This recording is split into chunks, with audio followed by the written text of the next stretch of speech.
Chapter 228. Making a name for oneself in battle. Jian Chen's eyes swept across the 7 great Saint Masters in front of him with a great big smile. At this moment, his heart was filled with joy since from this moment on, his flame mercenaries would no longer just be a solitary group. With the introduction of these 7 great Saint Masters, the strength of the flame mercenaries would increase many times over. However, Jian Chen understood that these 7 men were not truly obeying him and would most likely try to betray him later. Yet this wasn't extremely important to Jian Chen since he was only planning to use them to temporarily improve his flame mercenary strength. He would use them to accomplish a few mercenary missions to improve their flame mercenaries' grade. This method was completely exploiting the 7 great Saint Masters, but since Jian Chen had no important use for them, he would only use them for a small amount of time. "Why don't you 5 introduce yourselves?" Jian Chen asked the 5. With some hesitation, the 5 men looked at each other before a black-robed man spoke out. "I am Seth, the leader of the hot-blooded mercenaries. I am Duo Kong, the captain of the Golden Dragon mercenaries. I am Charcus of the Char mercenaries. I am called Mo Tian, the leader of the mercenaries of slaughter. I am called Qing Feng of the Zephyr mercenaries." The 5 men called out their names and affiliation one after another, but with each introduction Jian Chen had heard, the more he was shocked.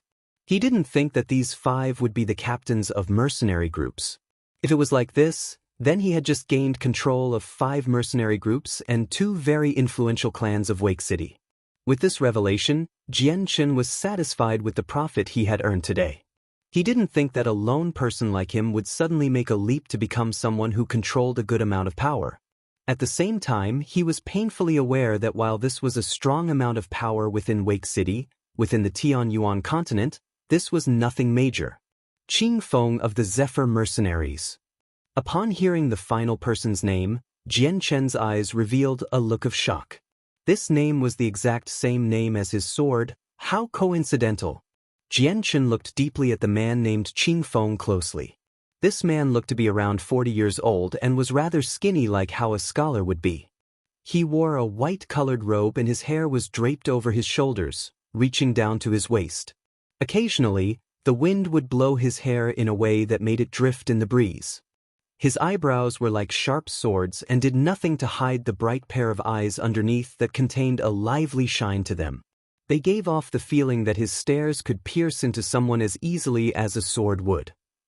Slowly moving away from Qing Feng, Jian Chen looked at the other group of Tianxiong members.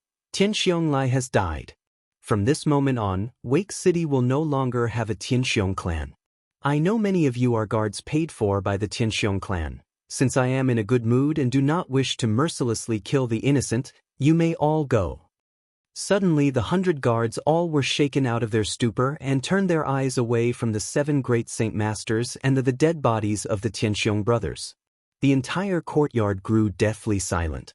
This one thanks the hero for his kindness. This one thanks the hero for not killing us. After that, the silence was instantly broken as many people began to cry out their thanks to Jian Chen. After that was done, no one had any reluctance to stay behind and immediately left. Quickly, the 100 guards left the Tianxiong clan courtyard, leaving behind 40 people that refused to leave. Jian Chen looked at those few people with some confusion. "Why haven't you left yet?" Some of the men hesitated for a second before a sturdy-looking man stepped forward and looked at Jian Chen's young face. "Swordsman, I wish to go with you. Will you accept me?" "Follow me." Jian Chen had a surprised look on his face. Looking at this man, he guessed him to be around 30 years old with a good build of around 2 meters. His muscles were rather pronounced and judging from the air he carried around, Jian Chen could estimate that this man was at the Saint Master level. Jian Chen nodded his head. "If you truly wish to join me, then I'll add you to the registers in a moment at the Mercenary Union." The man revealed a look of pure joy as he hurriedly said, "This one will listen to fellow swordsman's words. Fellow swordsman, I too wish to join your mercenary group. Fellow swordsman, please accept me into your mercenary group as well." Soon after that, a few other mercenaries began to cry out with their pleas for Jian Chen to notice and accept them. Although Jian Chen had killed Tianxiong Lai, Many of these men were merely hired by the Tianxiong clan and had no other affiliation with Tianxiong Lai. They weren't friendly with him either, and so they did not have any hard feelings over his death, nor would they attempt at getting revenge on Jianchen. Because of their begging, Jianchen could only admit that while these men were at the great saint level and higher with only a few saint masters, once they joined the Flame Mercenaries, then the group's strength would increase many times over. Jianchen didn't know what their true aim was or if they had loyalties to someone else, but right now this wouldn't serve as a hindrance to the Flame Mercenaries. Right now, the mercenary group desperately needed members. When the situation with the Flame Mercenaries stabilized, only then would Jianchen clean the group of its tumors. Aside from Tianxiong Lai and Tianxiong Daoyun, are there any other men? Jianchen looked at the 40 remaining men and asked. As Jianchen asked his question, the first man that had pledged to follow Jianchen had immediately spoke up. Tianxiong Lai had 3 wives who all live in the back of the courtyard. Please wait one moment, fellow swordsmen, and I will bring them out immediately. With that, he immediately ran to the back of the courtyard. Soon after, a few quick-minded people suddenly saw a good opportunity to get on the good side of Jianchen and immediately ran after the man. After seeing these men leave for the back of the courtyard, the remaining 40 men suddenly went dark as though they realized they just missed out on a good opportunity. Just looking at the men disappear into the back of the courtyard, the men had a dark killing intent in their eyes. Jianchen looked at those men and couldn't help but have a small cold smile on his face. From their expressions, Jianchen instantly took note of it and their faces, but he didn't do anything about it. To him, these men could be exploited later and could be expended at a moment's notice when their value dropped. Let go of me. Release me now. Soon the fearful cries of a few women could be heard as the group of men that had left earlier came back with 3 women in the middle of them. Out of the 3 of them, 2 were around 30 years old while the last one looked to be around 20 years old with a rather pretty appearance. Fellow swordsmen, these 3 are the wives of Tianxiong Lai. 2 of them have been with him for many years while the younger-looking one has only been married to Tianxiong Lai for 2 years. Before Jianchen could even ask, the first man introduced them. Jianchen nodded his head with satisfaction toward this man's work. He hadn't thought that this burly man would be so meticulous. The 3 women were deathly pale as if they had lost all blood circulation in their faces. The moment they saw the dead bodies of Tianxiong Lai and Tianxiong Daoyun, they all went silent with extreme shock. The man looked at Jianchen's face as he held his axe at the neck of one of the women. Fellow swordsmen, since these 3 are Tianxiong Lai's wives, should we kill them? Don't kill me. Please don't kill me. The 3 women instantly cried out in terror from that question. As if they knew that Jianchen was the one responsible for this, they all looked pitifully at Jianchen's figure as their sparkling teardrops began to flow from their eyes like a river. Seeing how desperate these 3 women were, Jianchen could only sigh before waving his hand. Okay, let them go. Against these 3 women who couldn't even resist, Jianchen didn't care. After all, he wasn't a cold-blooded person. Yes, swordsman. They had no objections to Jianchen's words and immediately released the woman from their grasps and their weapons. Afterward, Jianchen took the large group of people and left the Tianxiong clan's courtyard. The matter regarding the Tianxiong clan could be said to have met a spectacular ending. The establishment of the Tianxiong clan hadn't been created that long ago and couldn't compete with the 100-year-old histories of many of the other clans. So the true pillars of the clan's strength were Tianxiong Lai and Tianxiong Daoyun. The news of the Tianxiong clan's extermination quickly made its way around Wake City and shocked it to its core. This piece of information had been even bigger than when the Zhou clan was exterminated. After everyone found out that the Tianxiong clan had been killed off, Jianchen's name had quickly soared to prominence so that practically no one in the city did not know him and everyone knew of his deeds. In the time span of 2 days, Jianchen had destroyed the Zhou mercenaries and Zhou clan before then destroying the Tianxiong clan. Not only that, but he had then subdued 2 clan elders and 5 captains of their own respective mercenary groups. With this shocking piece of information, absolutely no one could believe it at first. Chapter 229. Rise in Power. Jianchen led the 40 men to the mercenary union in the heart of Wake City with plans to add them all to his flame mercenaries. Fellow swordsman, how should we call you in the future? A man asked Jianchen. Call me Jianchen for now. When you are all in my mercenary group, then you will call me captain. Jianchen spoke evenly before turning back to the first man who had pledged himself to him. I still don't know your name. Upon hearing that, the man laughed heartily. I am called Xiong Tai, but captain can call me De Xiong instead. Ah. Jianchen nodded his head lazily as he looked at the other 5 captains. Have you figured out how to deal with your mercenary groups yet? The 5 men all hesitated for a moment before Duo Kong answered. Since we are planning to go with you, then this matter should be resolved by you. Jianchen narrowed his eyes as he thought for a moment. After we get there, you will bring all your mercenaries there. Whichever mercenaries that are willing to follow me will join our flame mercenaries. Whichever that aren't willing can go. However, those with a stronger amount of power than the others should be asked to stay behind for me to look at. Understood? Understood. The 5 answered immediately. Then, Jianchen paused for a moment before speaking to them once more. I know that you are unwilling to disband your mercenary groups, but do not worry. To follow me is to walk the right path in life. In the future, our flame mercenaries will definitely shock the entire Tianyuan continent. With that, Jianchen's eyes emitted a bright glow of light as he vowed to make his plans come true.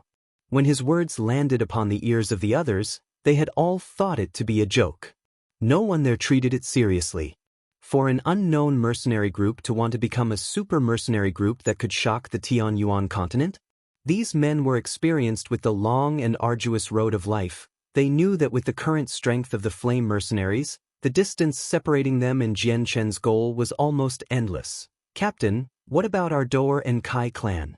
Although our clans aren't all that weak, but our strengths isn't well developed in the martial arts section. Both of our clans focuses on other affairs, and if we were to reallocate ourselves to being like a mercenary group, then that would damage us tremendously. Kairos. Hearing that, even Jianchen went silent. Kai Air's words had merit to them. The Kai and Dor clan were strong on some level, but they were both clans that were built on commercial business. After years of development, they had gained a huge role in Wake City's market. If that were dissolved, then their years of hard work and arduous labors would be lost without a chance of regaining it. Jianchen pondered this for a good while before finally coming to a conclusion that the 2 clans should commit to their original growth. Both Weiss and Kai Air would be the overseers to the operations of their clan, but in the end, Jianchen would be the ultimate puppeteer behind the scenes. As the large group of people walked through the streets in a wave-like manner, the passers-by couldn't help but look at them. 7 of the men there were prestigious members of Wake City and would seldom be seen out in public. Many people recognized who they were and began to talk among themselves about what was happening. Before they got onto the street with the mercenary union, Jianchen and the 5 captains split ways. Then, with the remaining members from the Tianxiong clan guards and the 2 elders, Jianchen entered the union. Within the mercenary union, there were a total of 43 guards and the 2 great Saint Master elders who then underwent a few procedures and became official members of the Flame Mercenaries. Within these 43 people, there were unexpectedly 16 Saint Masters. The remaining 27 were all at the Great Saint level. With these people and the 7 Great Saint Master experts, it could be said without exaggeration that the previously unknown and small-scaled Flame Mercenaries had become one of the strongest powers in Wake City almost instantly. Although the amount of strength the Flame Mercenaries could utilize had exploded instantly, the rank of the mercenary group was still at the C rank. If they wanted to increase their ranking, they would have to accomplish many missions first.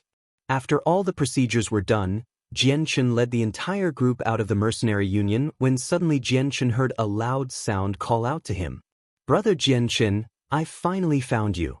Jianchen immediately stopped moving forward out of the mercenary union and then subconsciously turned to look in the direction of the call.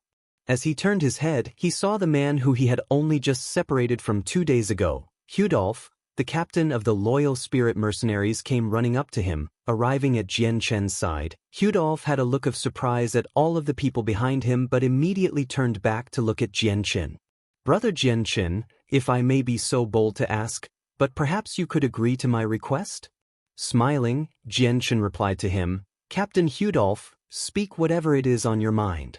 When it came to Hudolf, Jianchen had a rather favorable opinion of him, and so he was polite to the man.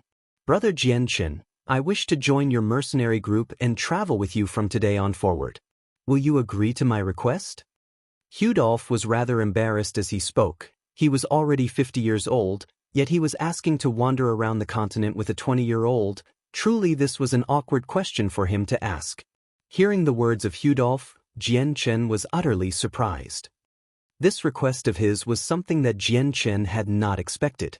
Despite feeling shocked in his heart, Jianchen quickly calmed himself down. So even Captain Hudolf wishes to travel with me around the Tianyuan continent?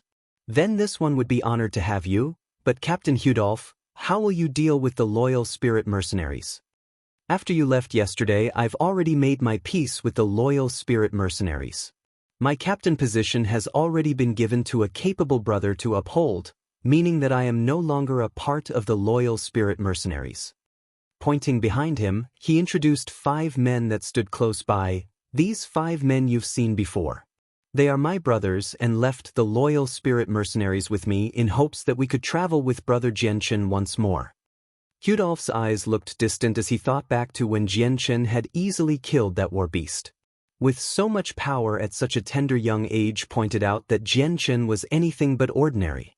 So, after consideration, Hudolf had decided to abandon the dozen years of hard work he had put to become the leader of the loyal spirit mercenaries and instead became a follower of Jianchen. Jianchen looked at the 5 people behind Hudolf. These 5 weren't unfamiliar at all. They were the Saint Master experts from the loyal spirit mercenaries. Jianchen wouldn't decline their request to join his flame mercenaries and immediately led the 6 in to deal with the official procedures to join the flame mercenaries as 6 new capable Saint Masters. At this moment, the heavily armored commander duo Li came into view with 2 guards at his side. Immediately walking up to Jianchen, he cupped his hands together and smiled. "Brother Jianchen, the Lord wishes for you to come up to his mansion for a small talk regarding some important matters." Chapter 230. Class 5 Magical Beast. The invitation of Wake City's Lord was something that Jianchen couldn't reject. Plus, he still had something important that the Lord Yunli could help with. "Commander Duo Li, please wait for me to finish up my affairs here before we go." Jianchen cupped his hands in return. Right now, he hadn't tidied up the positions and tasks for the members, and if he didn't take care of this, then many people would be dissatisfied, which was something Jianchen wanted to avoid. "That's fine. Since I've said what I needed to say, I will be leaving first then." Commander Duo Li looked at Jianchen for a moment before looking at the men behind him. Then, without any further words, he left the mercenary union. After Commander Duo Li left, Jianchen too left the mercenary union with the group behind him. Since the mercenary union often had many people entering the building at once, it wasn't strange to see 20 or 30 men at the same time. So when Jianchen left with his group of 40, it hadn't attracted any attention. "Kai Er." As they walked, Jianchen suddenly called out his name. "Here, Captain. What is your command?" The 60-year-old Kai Er hurriedly responded. After seeing Jianchen's strength, he didn't dare belittle him. After 10 years, when Kai Er was first a small-time mercenary to the man he was now, he had experienced many things, so he knew that if one had the patronage of a strong supporter, they would be stronger than a man without one. Plus, if this supporter was strong enough, then he would become stronger as well so that no one would dare to offend him. While Jianchen was around 20 years old, he had somehow managed to make it to such a high level of strength. Based on this fact alone, Kai Er had naturally assumed that Jianchen had a strong patron supporting him. Even if he had no patron and was simply a genius of cultivation, Kai Er would be willing enough to follow him for that method. Even the other elders and masters of the Weiss clan had come to a similar conclusion. So these 2 elders had readily agreed to follow Jianchen because if he continued to walk this path of success, then sooner or later they would stand at the top of the continent as well. This moment was also precisely their chance to reach the top in the future. If they waited until Jianchen's name stood at the top of the continent, it would be impossible for them to do so by then, even if they wanted to. "Why don't you take everyone to the Kai clan to reside there for a moment while I go to the Lord's mansion? We'll take care of the matters then," Jianchen said. "Yes, Captain," Kai Er answered respectfully. "Weiss, you return to your clan as well. In the future, you and Kai Air should focus on your merchanting business and work together so that you can control all of Wake City's business. Don't worry, Captain. Our Kai and Dor clan may have been weaker than the Tianxiong clan even if we joined together. But now that the Zhou clan and Tianxiong clan are destroyed, their political power is all but gone. We can seize this chance and fight for the power they left behind and slowly gain control of all of Wake City. However, in this time period we will need to have a good amount of martial power as well since many of the powers in Wake City aren't easily bullied. In the case they all join forces, then our Kai and Dor clans will not be enough to be their opponents. Weiss said. Jian Chen nodded his head in approval before saying, let's not worry about this too much. Right now Wake City is on the verge of being invaded by magical beasts. When it's over let us talk about it then. After giving some instructions to the Flame Mercenaries members, Jian Chen immediately left for the City Lord's mansion. After Jian Chen had reached the City Lord's mansion, the guards at the gates blocked his path before asking politely, "Are you Sire Jian Chen?" "Correct, that is me." Jian Chen eyed the guard calmly. "Sire Jian Chen, please wait one moment, I'll go notify the Lord." Immediately after confirming Jian Chen's identity, the guard ran into the mansion. Seeing the man disappear into the mansion, Jian Chen wasn't impatient at all. Instead, he began to wait by the doors. Not after long, the expensively dressed Yun Li suddenly came walking out from within. "Ah, brother Jian Chen, why are you standing outside the gates?" "Ai, how inconsiderate of my guard, please, come in and sit down." Yun Li had a cordial smile on his face as he approached Jian Chen. Smiling in return, Jian Chen followed Yun Li into the guest room where they began to talk. Within the peaceful room, Yun Li and Jian Chen were about to sit down when Jian Chen asked, "What might the City Lord want to talk about with me?" "AI." Yun Li suddenly sighed as the smile disappeared from his face and took on an extremely solemn expression. "Brother Jian Chen, after your appearance, our Wake City has lost quite a large amount of strength. Right now with the impending magical beast invasion, the pressure is quite more than before." Yun Li had a bitter look on his face as if he was worried. Jian Chen smiled after listening to Yun Li. "Lord, if you would answer this question, was there ever any appearances of any Class 5 magical beasts in the past waves?" Yun Li's face grew even more serious as he thought about Jian Chen's question. Yes, the magical beast waves seem to occur every dozen to 20 years. And according to the past records, from the foundation of Wake City, there has been over 20 waves. Furthermore, there have been 5 recorded incidences with a Class 5 magical beast. With each of these occasions, our Wake City had major losses and paid a heavy price to kill them. With the final occurrence, we had managed to contact a king city where they dispatched an Earth Saint Master to come and deal with it. So that time, there wasn't much damage to our Wake City. Oh, when you say it like that, the odds of a Class 5 magical beast attacking isn't very high. Jian Chen muttered with a confident smile. "Lord Yun Li, you needn't worry. I, Jian Chen, will use my entire strength to protect Wake City from the magical beast wave. As long as there aren't any Class 5 magical beasts, there won't be any problems. Even though we have lost Tianxiong Lai and 3 other great Saint Master experts, this one will be able to fully make up for it without being inferior in any way." With these words from you, brother Jian Chen, then I will definitely be at ease. I believe that Jian Chen isn't one who speaks before he acts. Yun Li's tightly knit eyebrows slowly loosened as he listened to Jian Chen. Although he had never seen Jian Chen's strength for himself, he was still painfully aware of how strong he was if he could single-handedly destroy the Zhou clan and Tianxiong clan. "My lord, something major has happened." Suddenly the cries of a panicked person could be heard from outside the room. Shortly afterward, the closed doors to the room had been thrown open as a heavily bloody soldier suddenly came running in. "My lord, something terrible has happened. The small squadron we sent into the magical beast forest on a scouting mission suddenly came across a Class 5 magical beast. Everyone aside from me was killed by the Class 5 magical beast." The soldier shouted with a labored breath as he tried to convey his words coherently. Chapter 231. The sighting what? A Class 5 magical beast? The sudden news instantly broke the silence in the meeting room. Immediately, Yun Li's face paled as he stood up from his chair. With a single stride he reached the soldier and grabbed onto his clothes with both hands and a look of disbelief. "What did you say? Did you really see a Class 5 magical beast?" Yun Li's words were practically shouts by this point. "Yes, my lord, we came across a Class 5 magical beast in the Magical Beast Mountain range." The soldier's voice began to tremble as his face drained with color. Even Jian Chen's face had hardened as he heard the words of a Class 5 magical beast being sighted. A Class 5 magical beast rivaled an Earth Saint Master in strength, but they had a natural superiority over humans and could easily fight against them. Unless a person had an extremely strong battle skill, they definitely wouldn't be considered an opponent for a Class 5 magical beast. Besides, Wake City wasn't a city where many Earth Saint Masters came to visit, making a Class 5 magical beast almost a paragon without a rival existence to them. A Class 5 magical beast was to an Earth Saint Master what a Class 4 magical beast was to a Great Saint Master. There was a clear divide between the two, almost as wide as the heavens and earth.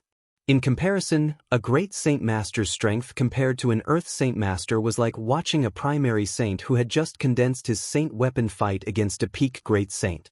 It would be a definite failure for the lower-ranking saint and would be impossible for them to win. Although Jian Chen had previously killed 2 Class 5 magical beasts in the Magical Beast Mountain range, that was when both magical beasts were in a severely injured state where they couldn't even stand up. Their lives were hanging by a thread, but even then he had paid a hefty price for killing the 2 of them. Jian Chen had no doubts that a Class 5 magical beast in an optimal state was far stronger than the Earth Saint Master who had chased him from Phoenix City. However, the appearance of a Class 5 magical beast only made him feel much greater pressure. That was because he had the Azure and Violet Sword spirits to assist him and increase his strength several times over. He was confident that his power was enough to punish a peak Class 5 magical beast with his sword, as long as he didn't encounter any bizarre existences like the silver-striped golden snake. Oh no, things are getting worse now that a Class 5 magical beast was seen. Yun Li spoke with a hardened face. His eyebrows furrowed together in thought before finally muttering, "No, this won't do. Our Wake City is too weak to defend against the attack of a Class 5 magical beast.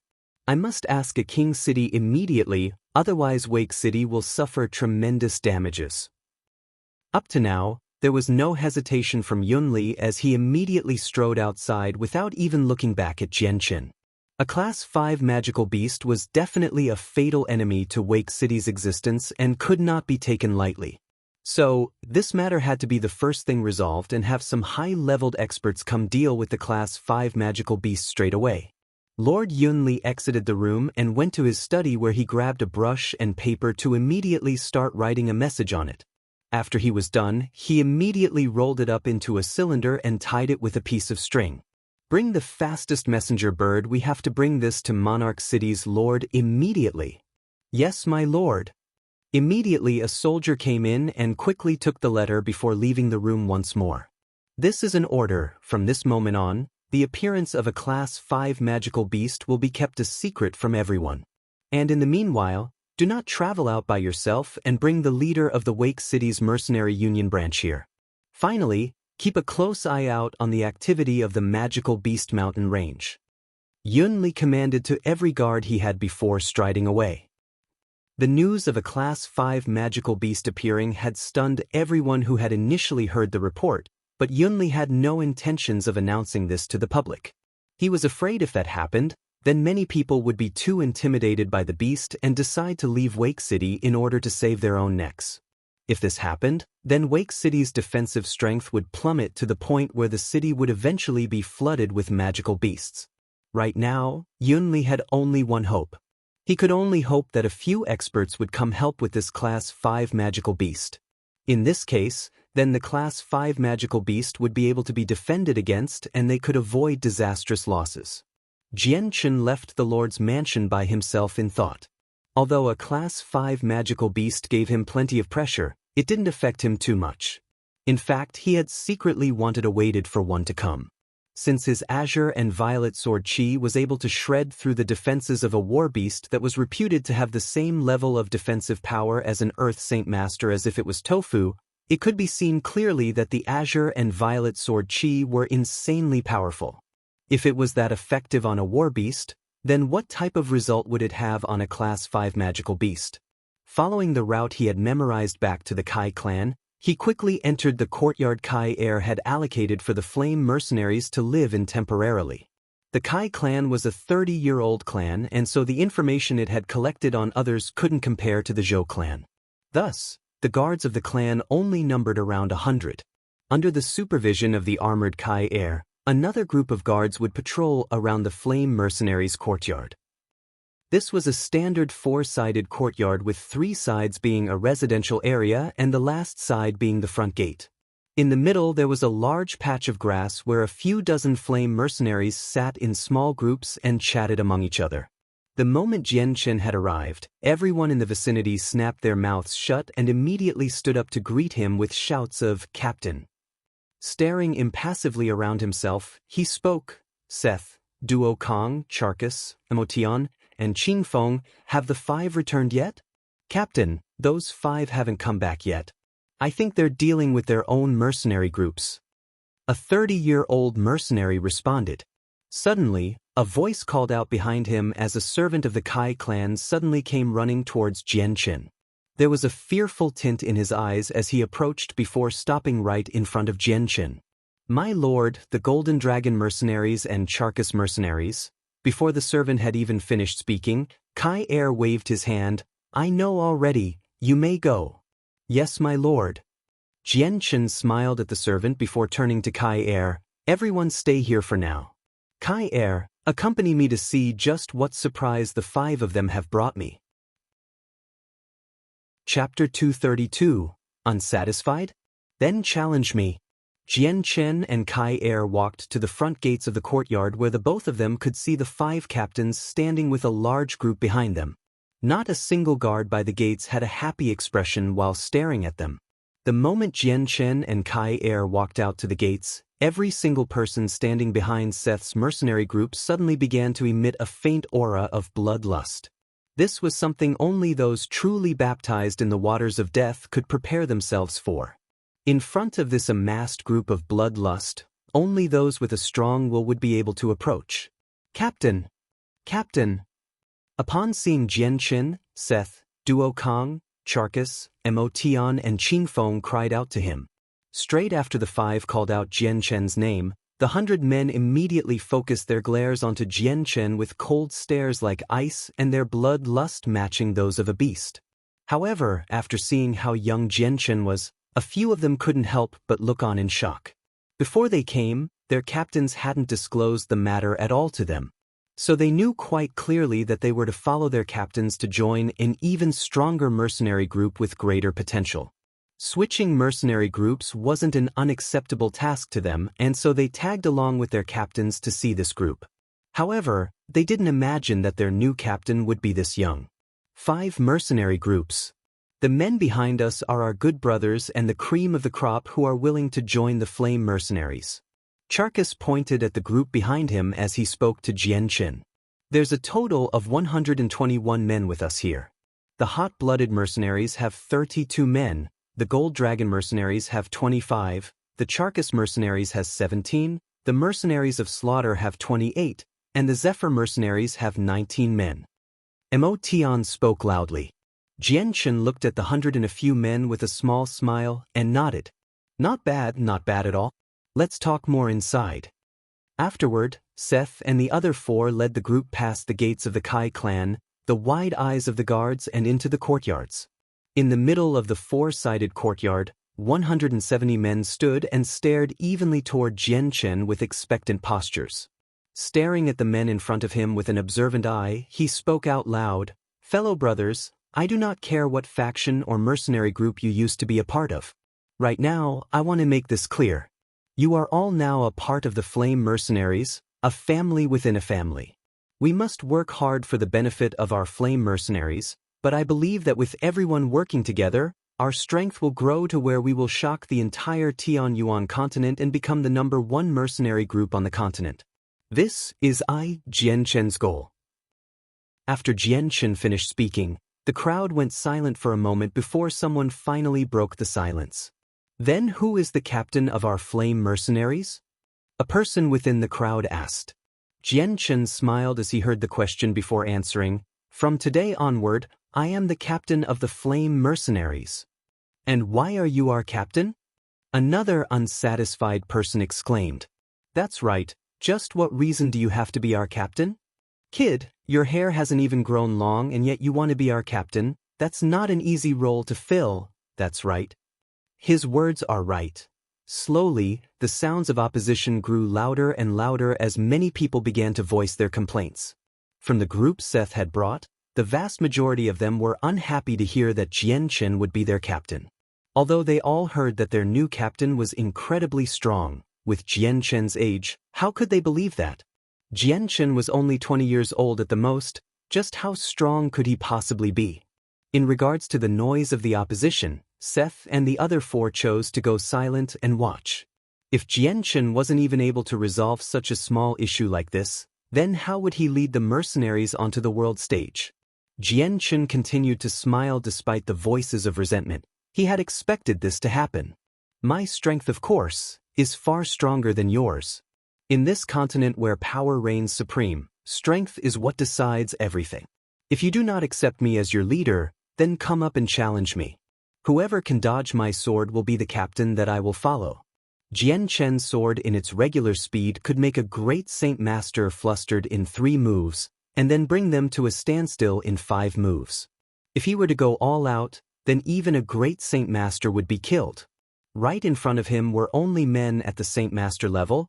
There would be no way for them to dodge or even defend against his sword. "How arrogant of you! Then allow me to come and test just how much power a wimpy kid like you has." A burly dark-skinned man suddenly leapt from within the crowd and brandished his newly formed saint weapon in the shape of a large axe. "Make your move then," Jian Chen exclaimed with a smile at the man. At the same time, the silver light wind sword appeared in his hand. Although the man in front of him was only a peak Saint Master and didn't require using his sword, he had decided that for the sake of displaying his superiority, he would need to use the light wind sword. Seeing the thin sword in Jian Chen's hand, the man didn't feel threatened at all. Taking a deep breath, he began to shout before charging at Jian Chen to chop him down. Against the incoming axe, Jian Chen didn't bother to dodge or defend at all. Suddenly, just in the moment before the axe could make contact with him, a silver flash of light came into view of the man's eye while the axe simultaneously pierced through Jian Chen's chest. Shwa! From far away, the group of people gasped in surprise. They didn't think that such an arrogant person like Jian Chen was nothing more than a thin stick in the wind and had lost his life that easily. However, the guards who had joined the flame mercenaries from the Tianxiong clan didn't have a change in their expression at all. They had clearly seen Jian Chen's strength for themselves. There was no way that such a simple attack like this would be able to make a claim on Jian Chen's life. How queer, that was actually a phantom image. Chapter 233, the #1 power in Wake City? How queer, that was just a phantom image. Following that surprised shout, Jian Chen's figure began to slowly change before disappearing into the air. Following afterward, Jian Chen suddenly appeared out of nowhere 5 meters away. In that one brief moment, only the great Saint Masters had seen Jian Chen move to make a phantom image. Everyone else had been unable to register his movements. The man who had struck at Jian Chen was shocked, but since he had been through hundreds of battles, he forced his emotions back down and tried to slash at Jian Chen once more with even more saint force than before. The sharp blade of the axe made a loud, swish sound as it flew through the air down onto Jian Chen. Jian Chen stood emotionlessly as he awaited for the man to reach him. The light wind sword had already long disappeared from his hands, but he looked at the man and spoke gently, "You've already lost." The man looked at Jian Chen blankly. At Jian Chen's words, he couldn't help but to stop for a moment as he asked with a perplexed look, "I've lost? How did I lose?" Smiling at the man's words, Jian Chen continued to look at him with a cheerful expression. "Take a look at your neck. At this, the man touched his neck gingerly with his fingertips only to feel quite clearly a small sliver of a wound on his neck. He didn't know when that wound had appeared, but he did know that it wasn't there before. The wound had only just cut open the topmost layer of his skin so that he couldn't feel any blood leaking out or even any pain. Realizing that even though he didn't feel anything, there was still nonetheless a wound on his neck. Instantly, the man's face paled as a layer of sweat began to appear on his forehead. Did you do that?" he asked, astonished. The man didn't know how he wasn't even able to feel the cut when it was made or when it happened. He did know, however, that if the wound was any deeper, then he wouldn't be standing alive on his feet. Laughing, Jian Chen nodded his head. "Do you still wish to continue fighting me?" "Dahu, just give up, you're no match for the captain. If the captain wanted you to die, then you'd be dead where you stood." Duo Kong spoke out. In his eyes, there was a rarely seen huge amount of admiration. Although he did not use a sword, Duo Kong fully understood that Jian Chen's mastery of the sword had reached a level of perfection. Yes. The man was an ex-member of the Golden Dragon Mercenaries, and Duo Kong was his previous captain. The words of Duo Kong would surely be the same as imperial law to him, plus, the wound on his neck was already proof enough that if Jian Chen had wanted him dead, then he would be dead. Jian Chen looked around at the other men. "Is there anyone else who wishes to challenge me? My words still stand. If anyone can beat me, then the captain's role will be given to them, as per my pledge." The entire courtyard descended into a deafening silence as the previously chattering group of men stopped talking. The man that had just challenged Jian Chen was a peak Saint Master, which could be considered one of the more decent leveled expert rankings within Wake City. If an expert of that level couldn't go against Jian Chen, who had only struck out once, then the vast majority of the group wouldn't be able to do any better. Therefore, the whole group began to approve of Jian Chen. With one final look around at everyone, Jian Chen revealed a victorious smile and said, "Since no one is speaking up, then starting today, you are all members of the Flame Mercenaries, and I will be the captain. Are there any complaints?" Jian Chen exclaimed. "I've no objections. I, Duo Kong, pledge myself to you." Duo Kong of the Golden Dragon Mercenaries declared. "I too have no objections. I, Seth, will obey the captain's orders unconditionally." Seth of the Hot-Blooded Mercenaries followed up. After that, the rest of the mercenaries began to pledge themselves to the Flame Mercenaries. If their old captains had acknowledged him, then naturally they would follow suit and try to appease their new captain. Afterward, Jian Chen brought Seth, Duo Kong, Charcus, Mo Tian, Qing Feng and the rest of the mercenaries to the Mercenary Union. As long as they were to officially join his Flame Mercenaries, they would be able to accomplish missions for the sake of the mercenary group and increase their ranking. If Jian Chen was determined to make the Flame Mercenaries the #1 mercenary group within the continent, then the mercenary rankings were unavoidable. This would have to be the first step to accomplishing Kendall's last wish. A group of 100 men, along with 5 of Wake City's reputable members, had quickly caused a disturbance in the streets. Each and every bystander looked on at the group with shock, and when they made out the figures of Duo Kong and the other great Saint Masters, they couldn't help but feel excited as they talked among themselves. Duo Kong and the other great Saint Masters were undoubtedly the experts of Wake City. Each one of them was a leader of a 100-man strong mercenary group which could be considered quite powerful within Wake City. Although they were not seen on the streets often, since the 5 of them had shown their faces at the same time, such a thing would naturally cause everyone to look at them. Jian Chen leading at the front was the focal point of the attention as everyone began to wonder who he was. The thing was, no one knew that Duo Kong and the others had already disbanded their mercenary groups. After a long time of handling the official procedures, by the time Jian Chen and the rest walked out of the Mercenary Union, their statuses had already changed.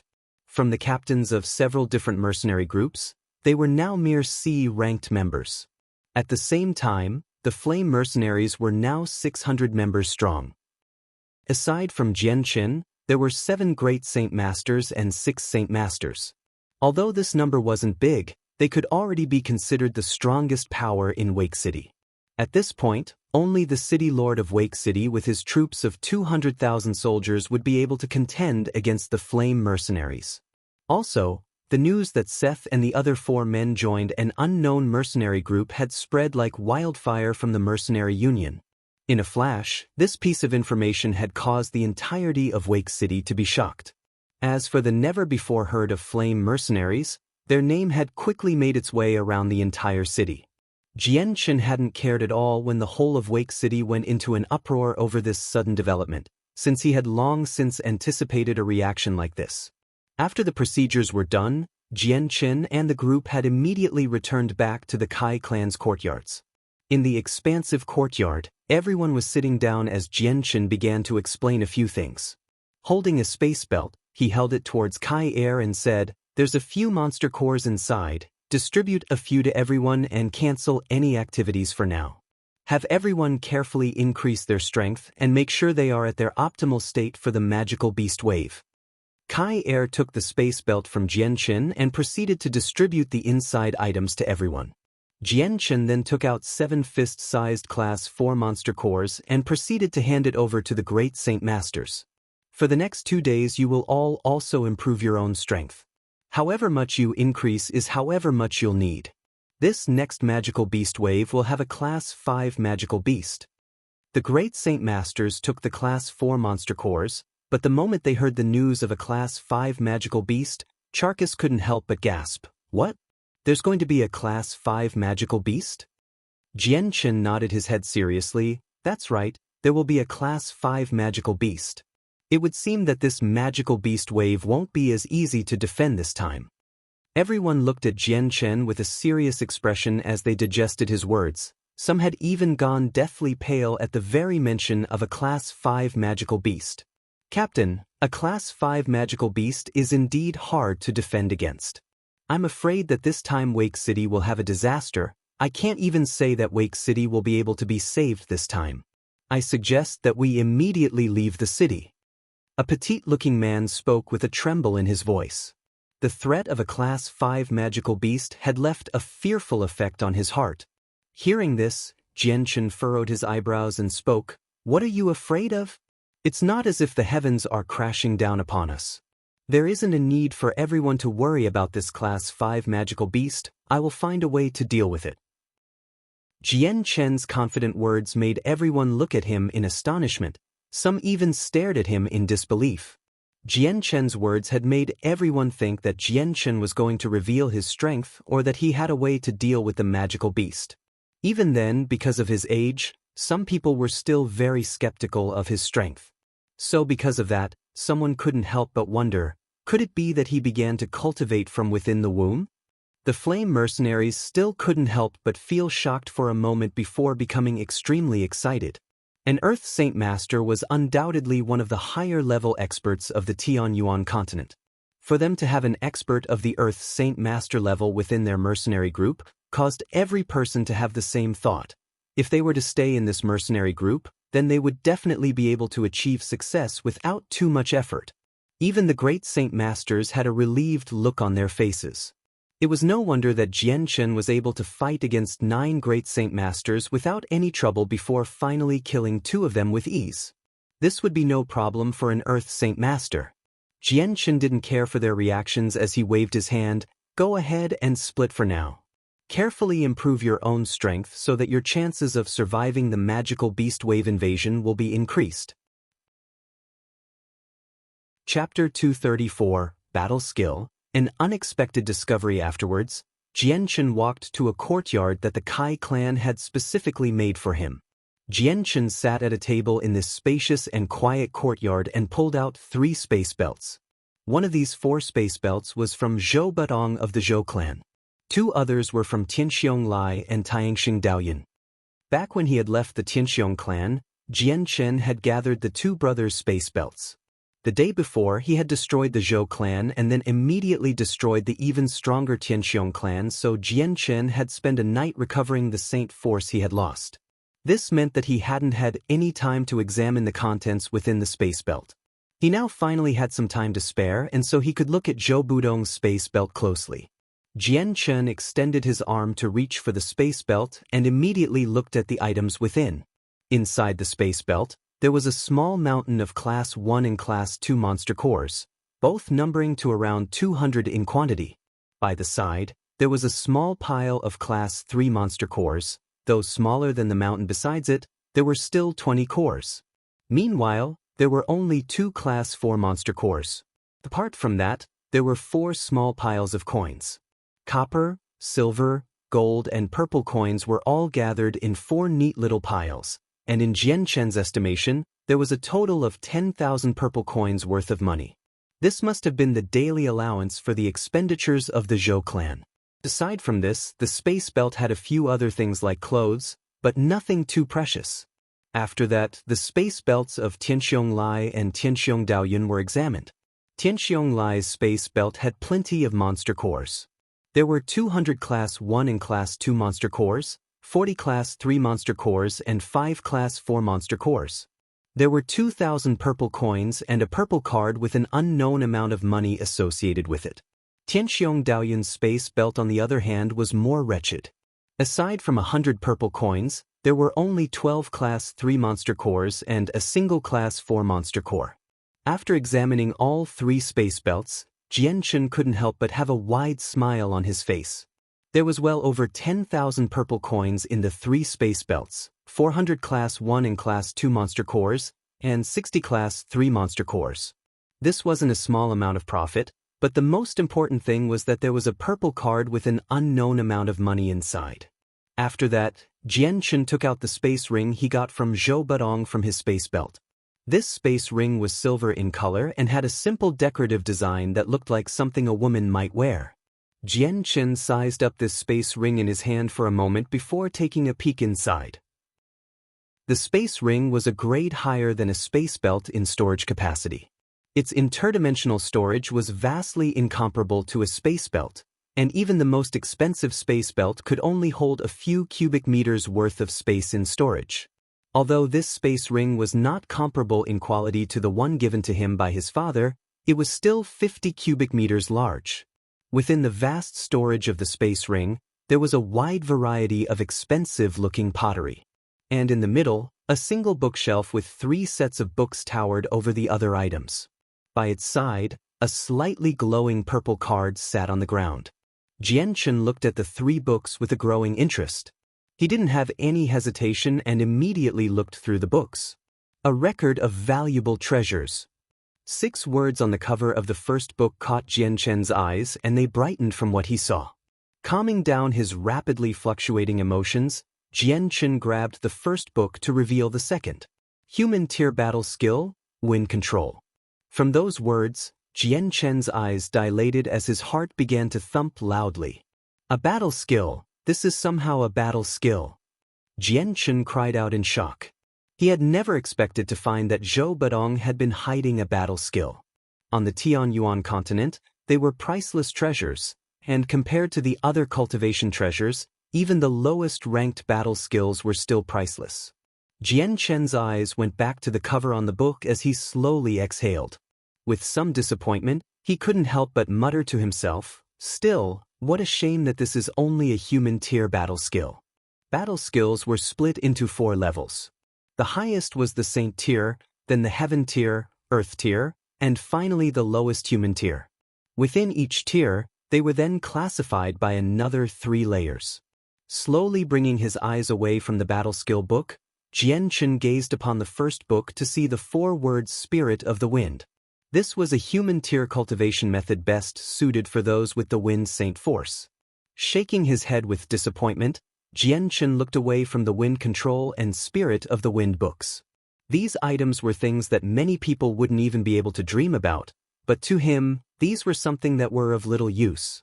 When he was in Kargath Academy, he had access to even Heaven tier cultivation methods, so a human tier cultivation method wasn't something that could spark his interest. Jian Chen set the treasured objects back on the table and then slowly started to read.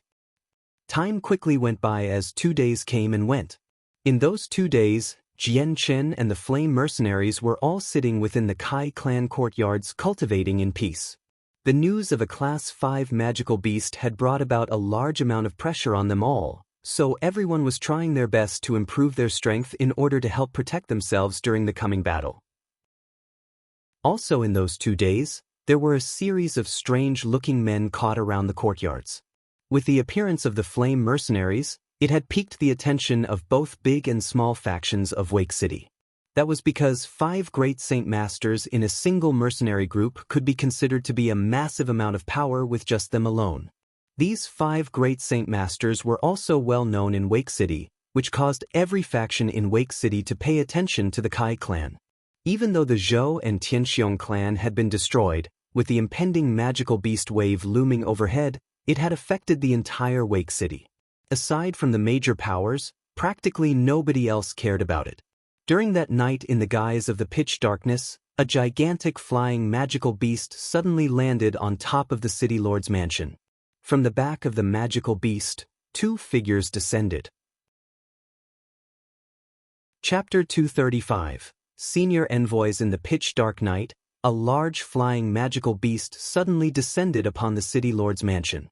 Thanks to the bright illuminations by the building, the shape of the flying magical beast could be roughly determined. It looked like an eagle with pitch-black feathers and its wings spanning out to around 20 meters. On its back, 2 figures suddenly dropped down onto ground below with their clothes billowing in the wind.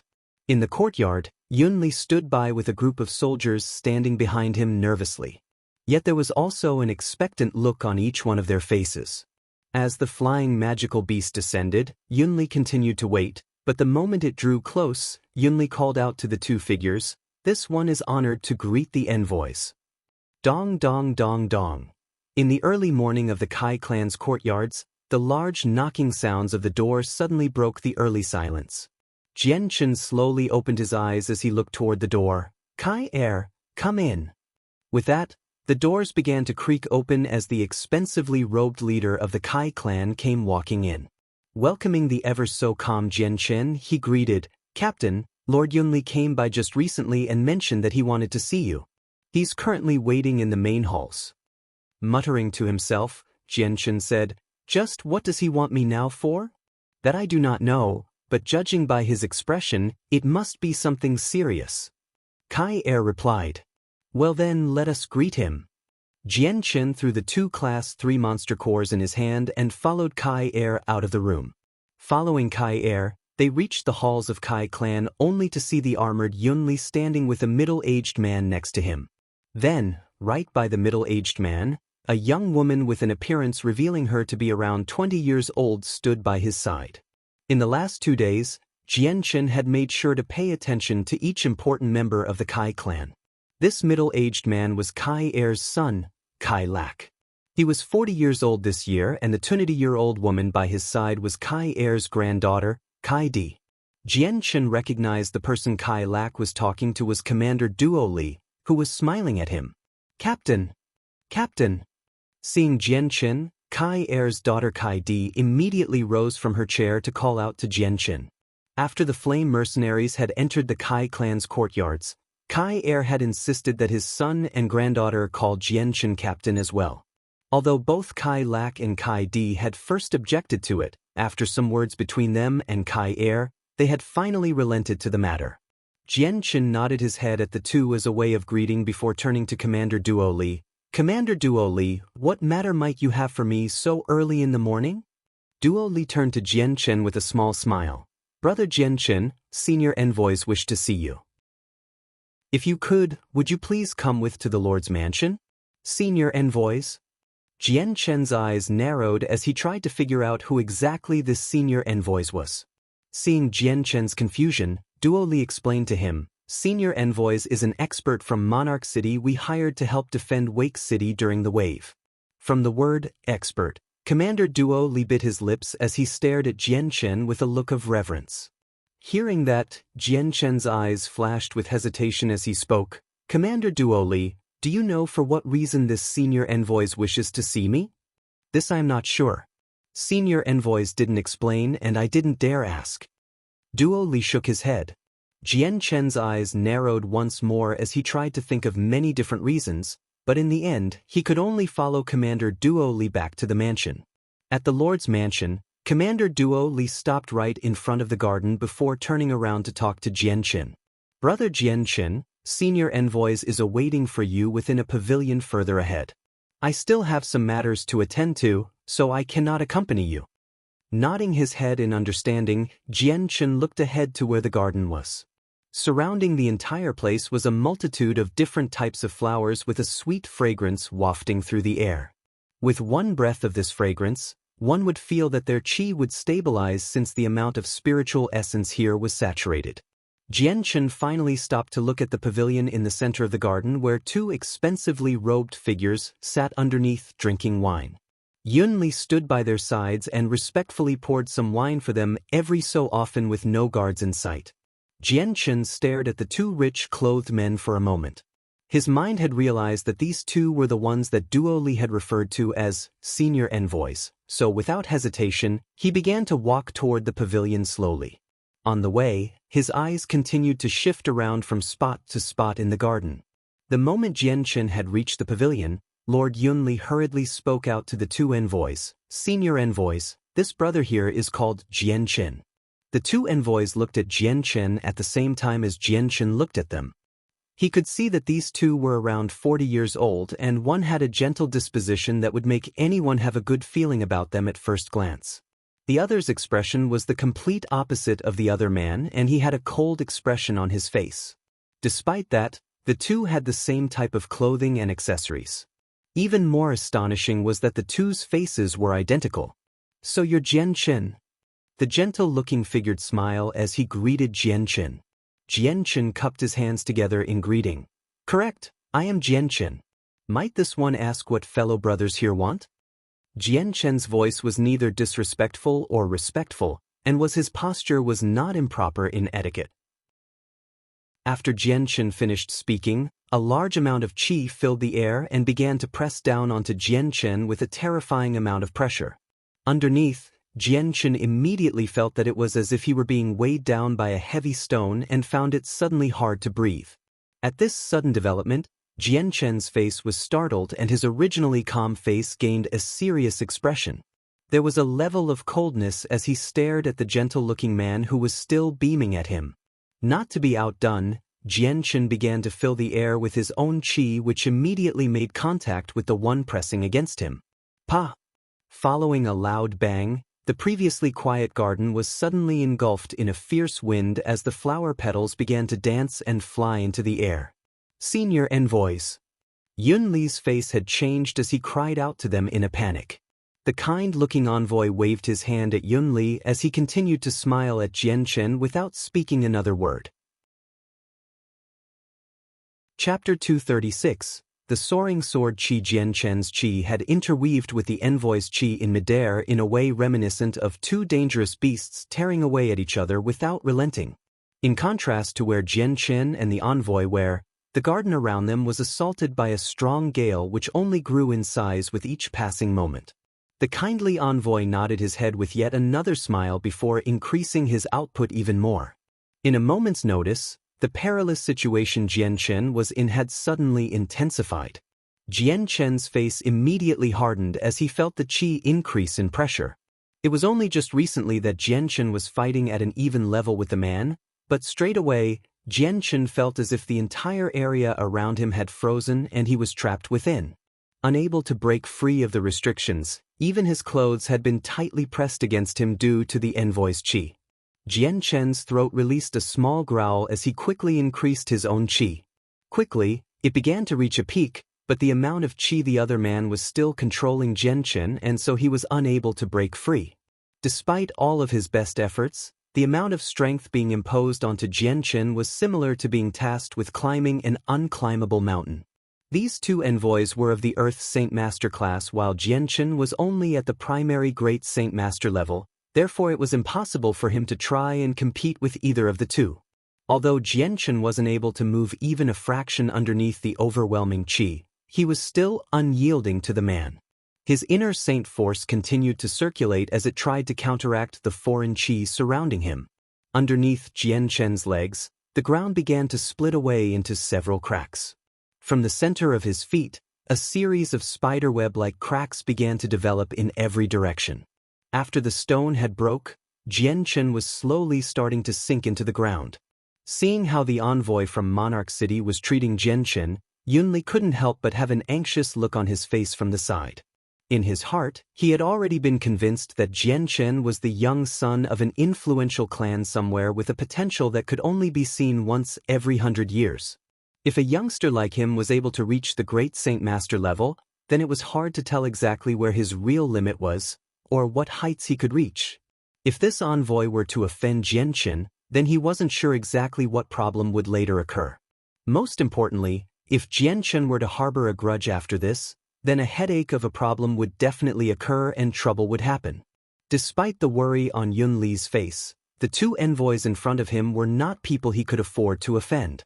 So, after a single attempt at placating the two, he didn't say anything more, and in fear of angering them, he stood by the sidelines once more. The envoy was trying to test Jian Chen's strength, and so they continued to increase the pressure onto Jian Chen. At this moment, both of Jian Chen's legs were breaking through the dirt, making him sink into the ground. Jian Chen's face was incomparably white, as if a heavy stone was still pressing down onto his body. Just breathing was a difficult task for him, but he continued to grit his teeth and persevere, and his eyes grew colder by the second as killing intent grew with it. Clearly, the actions of this envoy had invoked Jian Chen's killing intent. The envoy was still smiling at Jian Chen with a gentle look, almost as if he were a kindly old man looking after his domesticated livestock. However, by this point, the ever-increasing amount of qi pressing down on Jian Chen was so much he wasn't able to move even a fingernail. This must be the true extent of an Earth Saint Master's strength. With just his qi, I've been unable to move. How terrifying! I can't even compare to him as a great Saint Master. Jian Chen thought to himself in shock. The difference between an Earth Saint Master and a great Saint Master was like the difference between heaven to earth.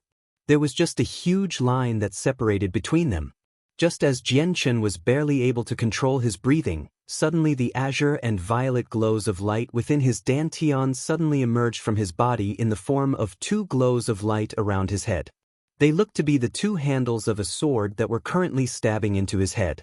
At the same time, an unbelievably strong amount of sword qi flew outward, almost as if it were appearing out of nowhere. In a split second, the entire garden was filled with sword qi, and every unit of air was condensed with it. The feeling was quite sharp, unlike the gentle caress of a simple stream of wind. In fact, the feeling was similar to being sliced by multiple swords with a stinging sensation. The moment the sword qi flew out from Jian Chen's body, the flowers all around the garden began to dance wildly, as the next moment, a storm of dust covered the entire area.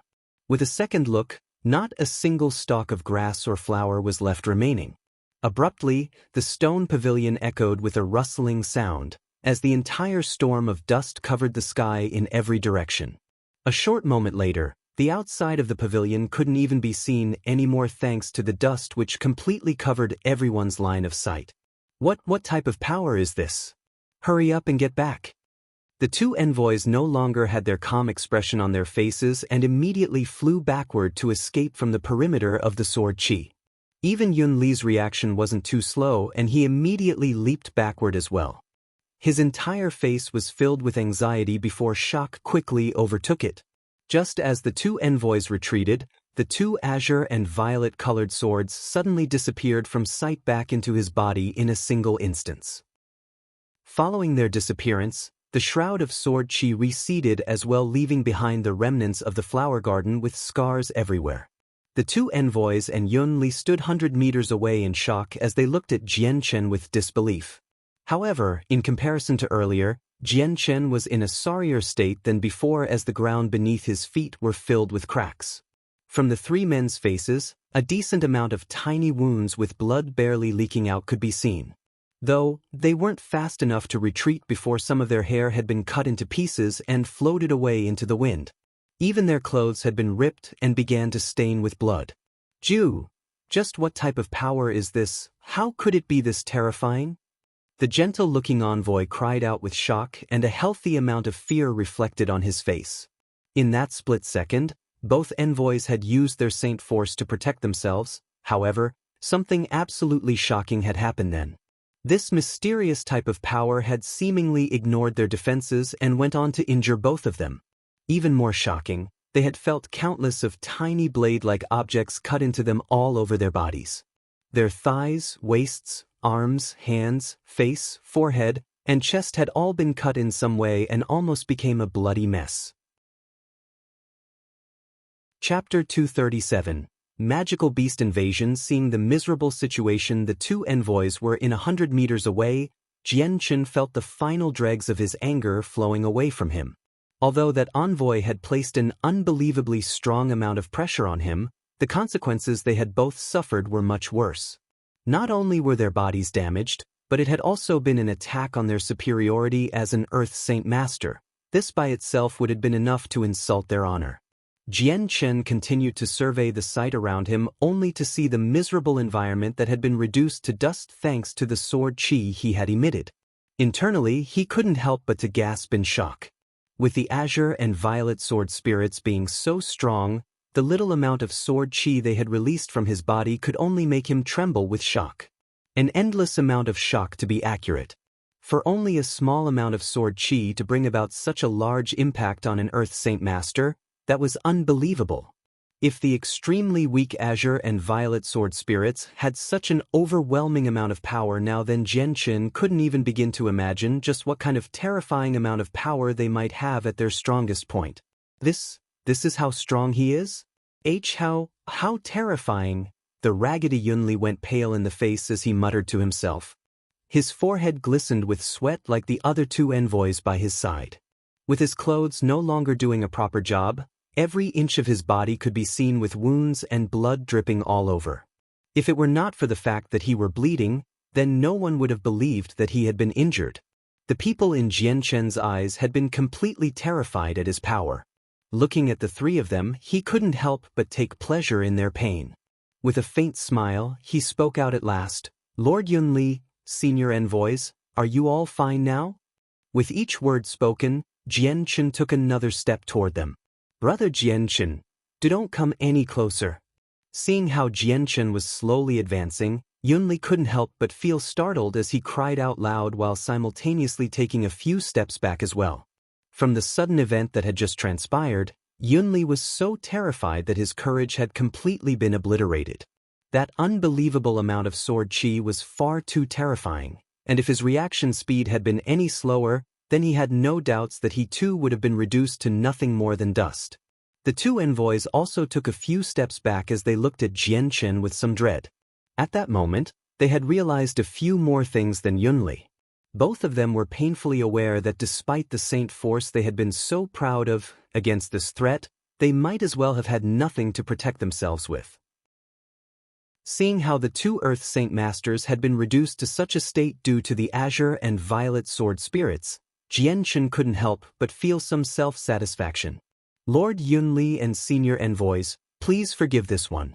My outburst was uncontrollable for a moment, but it is no longer a problem."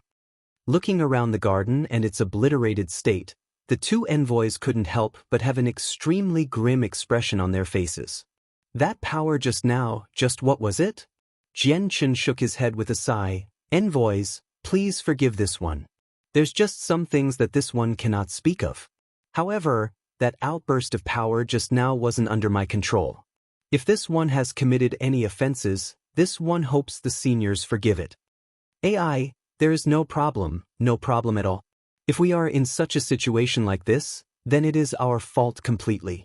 If I had not tried to test you with my chi, then that power of yours would never have manifested." The gentle-looking envoy immediately responded. After he had come to Wake City, he had heard about Jianchen's achievements so far. The one called Jianchen, he couldn't help but wonder just what type of person this one was. They had also wanted to test his strength just to see if he was as amazing as Lord Yunli said he was. However, they had never expected that in a single experiment, they had eaten such a heavy loss and their face had been lost as well. With this, the cold-looking envoy looked at the other one with a meaningful glare. "This is your fault for looking for trouble." Hearing that, the first envoy couldn't help but laugh sheepishly. "Jianchen, if we have offended you, we do hope that you do not take it to heart." Hurriedly, Jianchen replied back, "How could that be? Your words should be coming from me. I truly do wish that seniors do not take offense. Senior envoys, Brother Jianchen, because of this recent destruction, why don't we switch places to talk?" Yunli spoke up suddenly. Despite having a body full of injuries, they were nothing more than superficial wounds and would be nothing more than a hindrance. Seeing how the two envoys and Jianchen had made up, Yunli couldn't help but sigh in relief secretly. Afterward, the three followed Yunli to an even more elegant lounge. On their way to the hall, however, many guards gave strange looks at the ragged condition Yunli and the two envoys were in, but no one said a thing. A little while later, the four finally arrived in the quiet halls where they began to talk to each other. Finally, Jianchen had found out the envoys' names as well as understanding their natures a little bit more. The two envoys were brothers from the same parents, but their characters had been the exact opposite. The kindly one was the older brother named Cat. Of the two, he was the well-natured one and only had a smile on his face, allowing people to feel at ease with him. The other person was the younger brother, Katafii. Compared to his older brother, he was rather cold and silent, causing people to feel as if he was extremely distant from them. After the talks, Cat had continuously tried to wrestle Jianchen's identity from him, but each time it was carelessly answered with a vague response. Even Cat had realized later that Jianchen wasn't willing to answer such a question, so he ceased to ask such questions in order to avoid being confused and to avoid incurring Jianchen's wrath. After the situation in the garden, Cat didn't dare to underestimate Jianchen. At this moment, Duo Li had came back with a serious expression. After greeting the envoys, he immediately turned to Yunli. "My lord, a report just came in. There's a large wave of magical beasts heading out from the forests toward Wake City." Suddenly, everyone there stopped talking as Yunli gave a heavy stare. "How many are there?" "Many, just far too many for us to even count." Duo Li replied gravely. "Was there any traces of a Class 5 magical beast?" Cat asked. "Our reports say the scouts are too afraid of entering the magical beast mountain range. At the most, they'll enter the outskirts, and so they weren't able to find any traces of it." Duo Li held his hands in an apologetic manner. "Duo Li, prepare the entire city immediately. Withdraw the scouts and shut the city gates to prevent anyone from leaving." Yunli thundered as he jumped from his seat to run out of the room. Chapter 238. The eve before the invasion, with Yunli immediately announcing the start of the magical beast wave, the entirety of Wake City had spread the news like wildfire. Suddenly, the entire city exploded into action, as every single mercenary group that heard the news immediately trekked toward the city gates with their brethren to prepare. With the news of combat to be close at hand, the atmosphere was unnaturally serious, but at the same time, everyone was rather excited. The moment Jianchen left the Lord's mansion, he returned back to the Kai clan where the 7 great Saint Masters and 100 other members of the Flame Mercenaries ran up to greet him. On the road, not a single caravan could be seen anymore, only a large amount of heavily armored mercenary groups heading toward the same destination. Among them, many of the mercenaries walked with an excited look to their faces. This time, the mercenary union in Wake City had issued a report that if they were able to provide the left ear of a magical beast, then they would be able to claim the money reward for killing a magical beast of its rank. The more ears they collected, the more rewards they could collect. While the magical beast wave was extremely dangerous, where one could lose their life if not careful, the allure of a monetary reward was tempting to those not afraid of death. However, this sum of money was all paid for by the city lord personally. Though it was not a small amount of money, with Wake City being so close to the magical beast mountain range and monster cores being a good source of money, it could be said that both Wake City and the Lord were rich. Otherwise, they would have never been able to afford the type of walls a first-class city would have. When Jianchen led the 100 men to the city gates 1,000 meters away, they suddenly found it harder to move as a large throng of men crowded the area and made it impossible to move. At this, Jianchen merely stepped back and spoke out to the 7 great Saint Masters behind him, "Clear the way for us."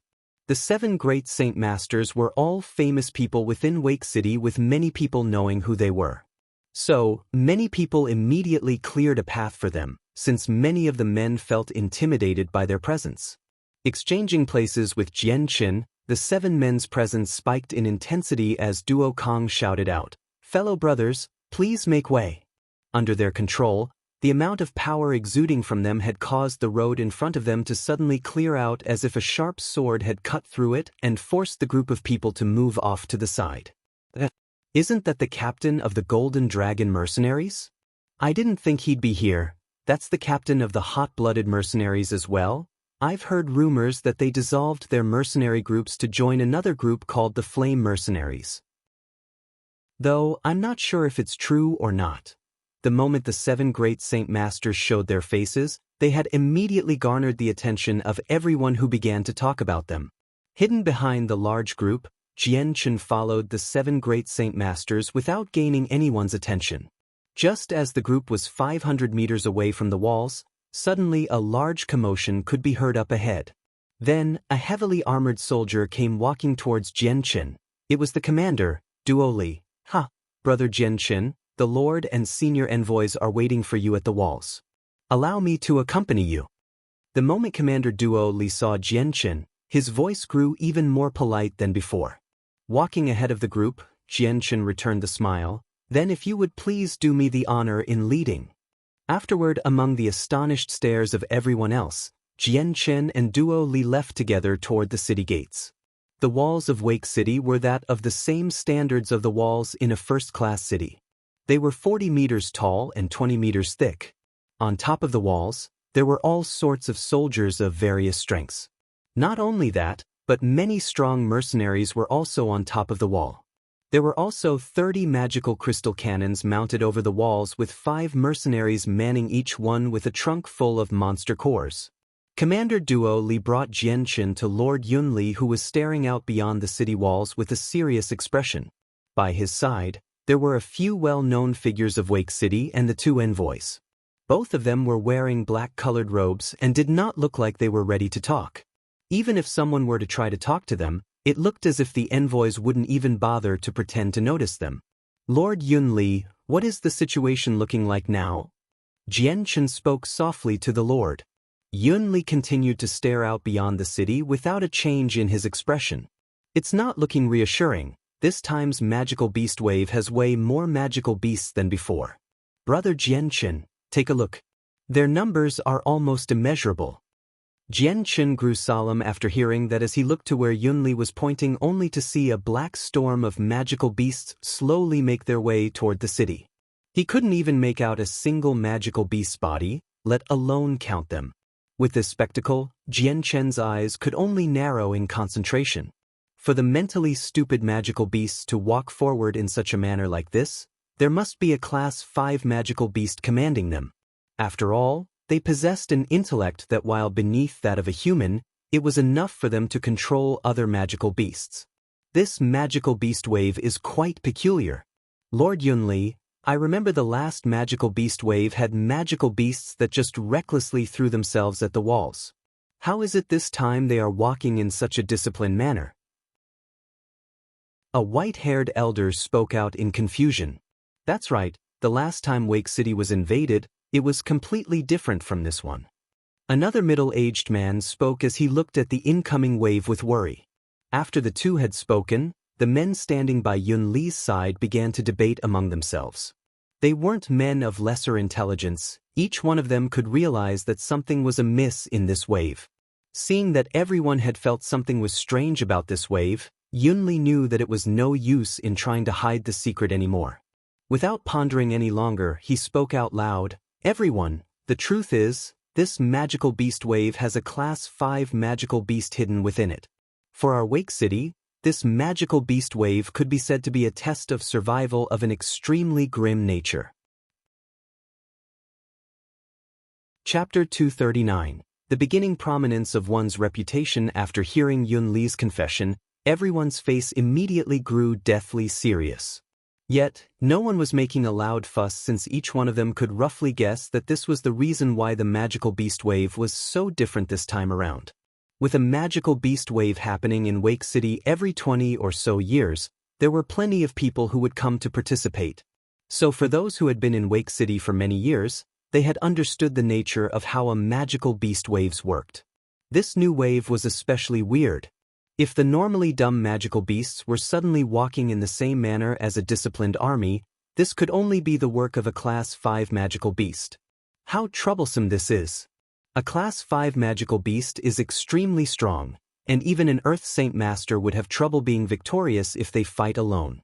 With our Wake City having no experts of our own to help defend against a Class 5 magical beast, it looks like we can only hope to try and employ a strategy of overwhelming them with our numbers. An expensively robed elder spoke gravely as the news of a Class 5 magical beast had registered completely with him. Against a Class 5 magical beast, we would have to use an entire crowd of great Saint Masters in order to have a hope of overwhelming it. Those who are of the Saint Master level wouldn't have a chance of penetrating its defenses, therefore no hope of doing any type of damage to it at all. Spoke another middle-aged man cloaked in a red robe. He was sturdy in stature and radiated a strong killing intent as he looked at the magical beasts. That's right, a Class 5 magical beast is something that only those at the Great Saint Master level could hope to damage. Even then, if there is a Class 5 magical beast that specializes in defense, then Great Saint Masters couldn't even hope to damage it, even if it stood still for us to hit it. I truly hope that this Class 5 magical beast won't be too hard to deal with, otherwise, Wake City will be extremely hard to defend. A short-haired man spoke out to the others. Words are easy to say, but if a Class 5 magical beast truly does show up, all of our Great Saint Masters shouldn't be focused on it alone. Aside from the Class 5 magical beast, there are still a multitude of other magical beasts, certainly including many Class 4 magical beasts. If we were to have all of our Great Saint Masters fighting the Class 5 magical beast, then how would we deal with the others? What are you afraid of? Our Wake City has at least 100,000 mercenaries and easily double that in city soldiers. Although we cannot go one-to-one with those beasts, our men will be victorious. I don't believe that our combined mass of people will not be able to defend against these magical beasts, nor will they be able to stand against the magical crystal cannons we have on the walls. Hearing the men begin to quarrel, Yunli cleared his throat. Do not panic, everyone. While a Class 5 magical beast brought us a great deal of pressure, but that has been dealt with. Our enemies right now are those of the Class 4 magical beast and lower. Despite this, there are still a mass amount of magical beasts to deal with, so everyone cannot let down their guards. If we cannot match them with our numbers, then we will fight them with our experience. Lord Yunli had shocked everyone with his words. My lord, what are you saying? The Class 5 magical beast has been dealt with? Could it be there are some Earth Saint Masters in Wake City right now? Yunli nodded his head gravely with a faint smile on his face. That's right, so everyone shouldn't pay attention to the Class 5 magical beast and focus your attention on the other lower-leveled ones. My lord, then do you know where these seniors are? We would like to pay our respects to them. Someone immediately called out.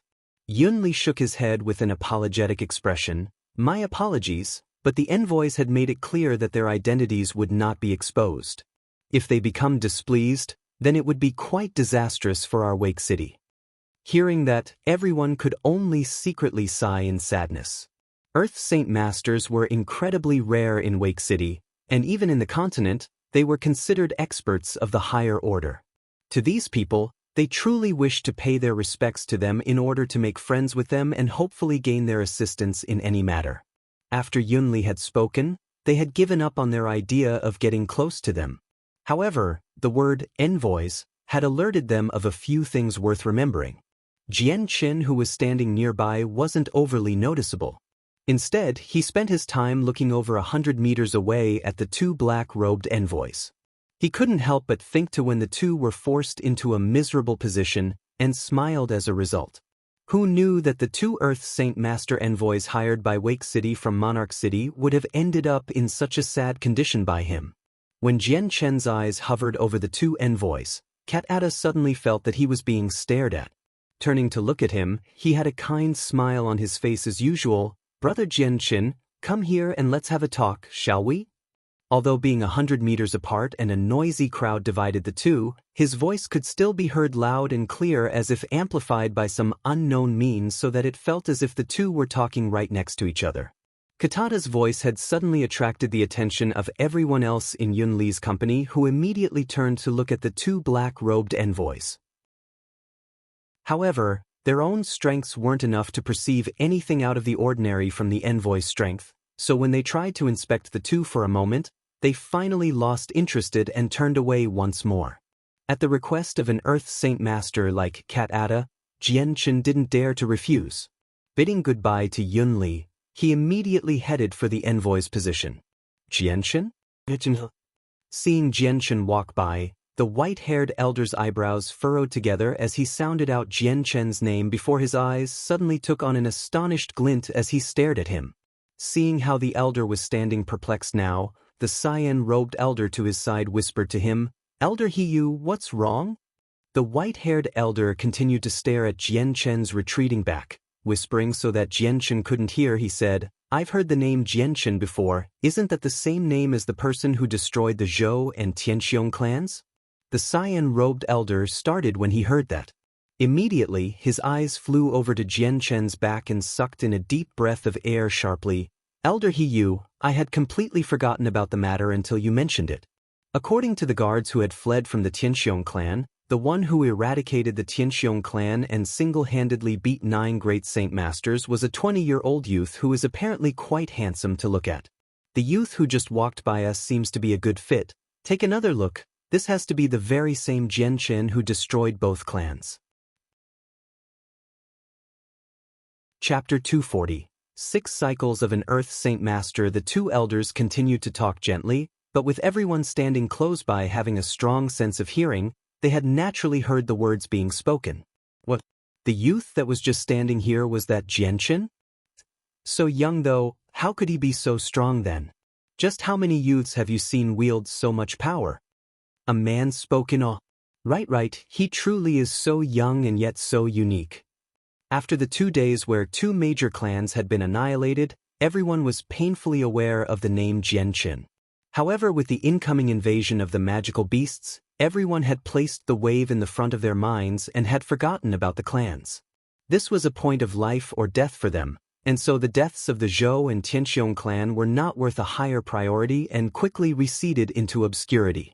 Jianchen's name was no longer mentioned either and did not come to mind as quickly. "This can't be said for sure." A tall man sneered with some contempt. "Those were nothing more than rumors, and none of us had seen the matter for ourselves personally. But to me, I'm sure these rumors are only partial truths and were greatly exaggerated.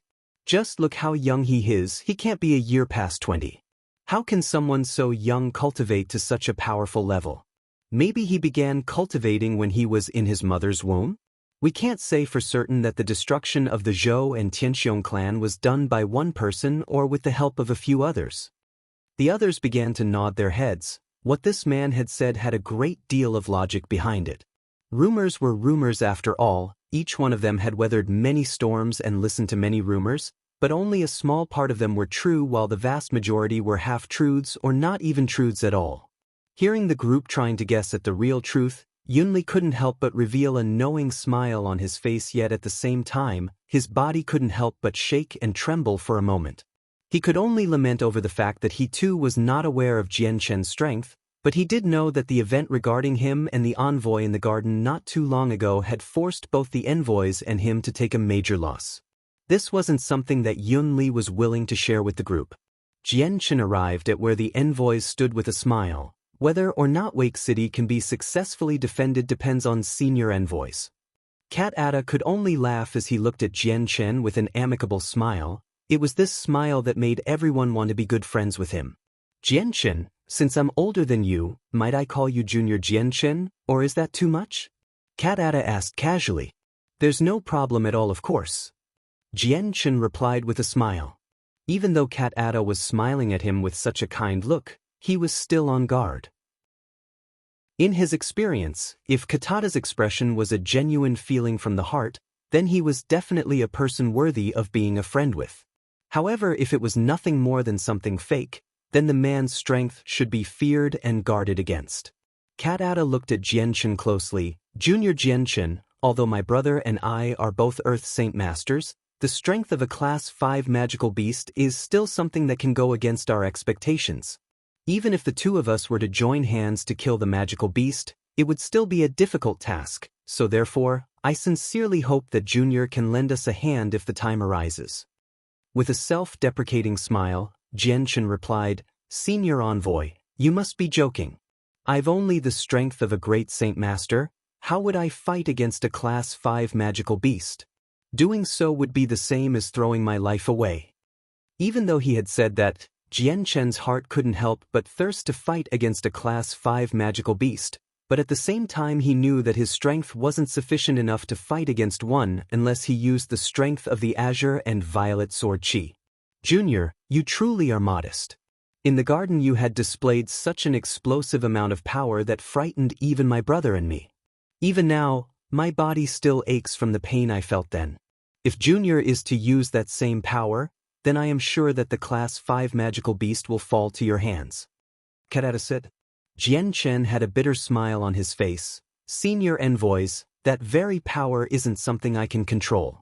Nonetheless, this one will strive hard to defend Wake City against the magical beast wave." As long as you mean those words, then my heart will truly be at ease." Cat Ada spoke with some relief. Taking note of the change in his tone, Jian quickly continued, "Senior Envoys, with you two here, this magical beast wave will be no problem, correct?" Hearing that, Cat Ada could only sigh. "True, before, I didn't even bother to think the Class 5 magical beast to be my enemy. But now that I am standing here, I don't dare belittle it." Jian expression changed as well. Could it be that the Class 5 magical beast will be hard to deal with even if both seniors join together? He asked with surprise. "Correct." Katada's smile suddenly disappeared without a trace as it grew unnaturally serious. "When my brother and I were standing here, we both detected a presence so strong that it could suppress even the both of us." Katada's evenly spoken words had been like a clap of thunder in Jian ears. He couldn't help but be utterly surprised as he muttered, "How is that possible? A Class 5 magical beast with a presence so strong that it could suppress both seniors? Just how strong is that magical beast?" Cat Ada smiled bitterly. "Junior Jian, it seems to me that you don't know how Earth's Saint Masters are classified. Allow me to explain it to you." He paused for a moment to draw breath before continuing. "Saints, Great Saints, Saint Master, and Great Saint Masters all are split into 3 additional layers. Those 3 layers are the primary, middle, and peak layers. After the Earth Saint Master realm, there is suddenly 6 different layers of strength. We call these the 6 cycles. The first cycle is weakest and the 6th cycle is the highest. In the case that one breaks through to the 6th cycle of the Earth Saint Master realm, the following stage is the Heaven Saint Master realm. My brother Katafii and I are only at the 2nd cycle in ranking. As for the hidden Class 5 magical beast, I suspect it is at the 4th cycle in terms of strength at the very least. It's even possible that it is at the 5th cycle, where it is many times stronger than my brother and I combined." Jian face grew deathly serious as he listened to Cat Ada. When Cat Ada had said that Earth's Saint Masters were divided into different levels of strength, he couldn't help but wonder how strong the Class 5 magical beast that was found in the forest was. Chapter 241. Start of the invasion. Cat Ada continued to speak. "An Earth Saint Master are separated evenly between the cycles. A 1st cycle Earth Saint Master is as far away from a 6th cycle as a Saint Master is from a peak Great Saint Master. There is no chance of victory for the Saint Master, and even if my brother and I were to join hands, we both are only at the 2nd cycle level. If we were to join hands, then we would be able to fight against a 3rd cycle Earth Saint Master, but against a 4th cycle Earth Saint Master, then there is no chance. After all this, but our opponent is also a magical beast." Hearing Katada's explanations, Jian couldn't help but be extremely serious. With this, he had finally understood just how wide the differences were between each cycle of an Earth Saint Master. A 1st cycle Earth Saint Master was to a Saint Master as was a 6th cycle Earth Saint Master was to a peak Great Saint Master. At this moment, Jian couldn't help but be anxious as he thought about Wake City's chances of surviving the wave now. Although Wake City wasn't his home and had no feelings of it, Jian had no desire to see the entire population of a city succumb to a magical beast invasion. Wake City's gates had long since closed and the traveling merchants still on the road had been notified of the magical beast wave long ago.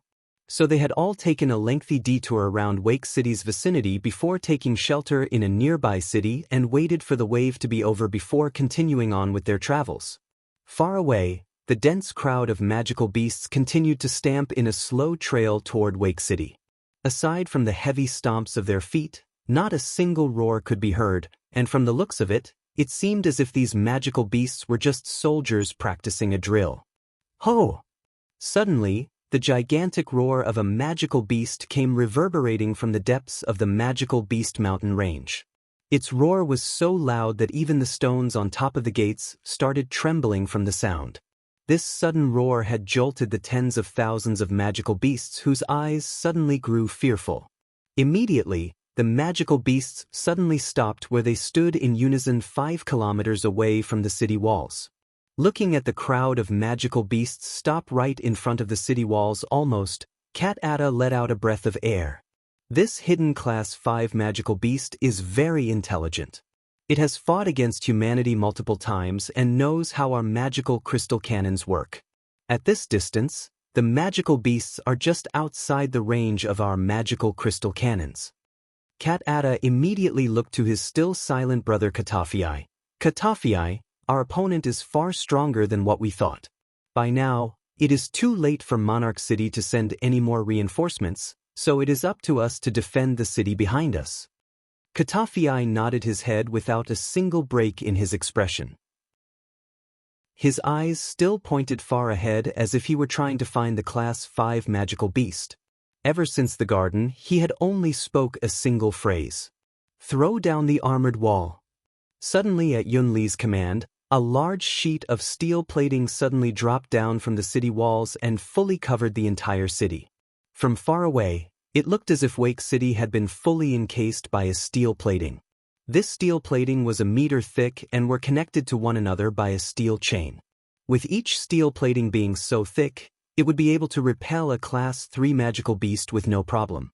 Seeing how the steel platings were descending down from the walls, Jianchen couldn't help but sigh in admiration. With a steel plating like the one right in front of him, then the defenses would be extraordinarily strong and could withstand a large amount of force for some time. This truly was another example of how Wake City's defenses could be said to be on par with a first-class city. Commence the firing of the middle-tier magic crystal cannons. Yunli barked out an order. Straight after his command, Cat Ada had an astonished look on his face. I didn't think Wake City would have a middle-tier magical crystal cannon. Ha, they truly do deserve to be so near the Magical Beast Mountain range. How rich, a middle-tier magical crystal cannon can fire up to a range of 10 kilometers. That's double the range of a primary-tier magical crystal cannon and can definitely hit those magical beasts. The soldiers began to scamper here and there to follow Yunli's command. The magical crystal cannons were constructed so that they would take in the energy from the monster cores and would then fire out a special type of energy. On the Tianyuan continent, there were 3 types of magical crystal cannons: primary tier, middle tier, and advanced tier. A primary tier cannon used Class 1 and 2 monster cores as an energy source, but the energy output was not always the same. Middle tier cannons used Class 3 and 4 monster cores, but an advanced tier cannon required a Class 5 monster core at the least to supply the fuel. A primary tier cannon had a range of 3 kilometers while a middle tier cannon had a range of 8 kilometers. On the other hand, an advanced tier cannon could shoot up to a terrifying range of 20 kilometers. This was the best offensive and defensive besiegement weapon. Magical crystal cannons were welcomed to every country and city on the Tianyuan continent, with primary tier cannons being practically universal. Each and every major city had a few ready for use while always hoping to come across an advanced tier cannon. Each fortified stronghold by the empire borders had a few advanced tier cannons, but with it requiring Class 5 monster cores, they could fire it once. Thus, they preferred to use it in a disastrous situation or as their last resort, but no attackers would dare try to survive one of those shots head-on. Another reason was that with each shot of the advanced tier cannons, it was the equivalent of shooting away money. After the middle tier cannon was charged up, an extremely tremendous amount of explosive energy began to stir within the cannon, making people feel as if it was about to explode. For those with a small amount of courage, they wouldn't dare to get any closer.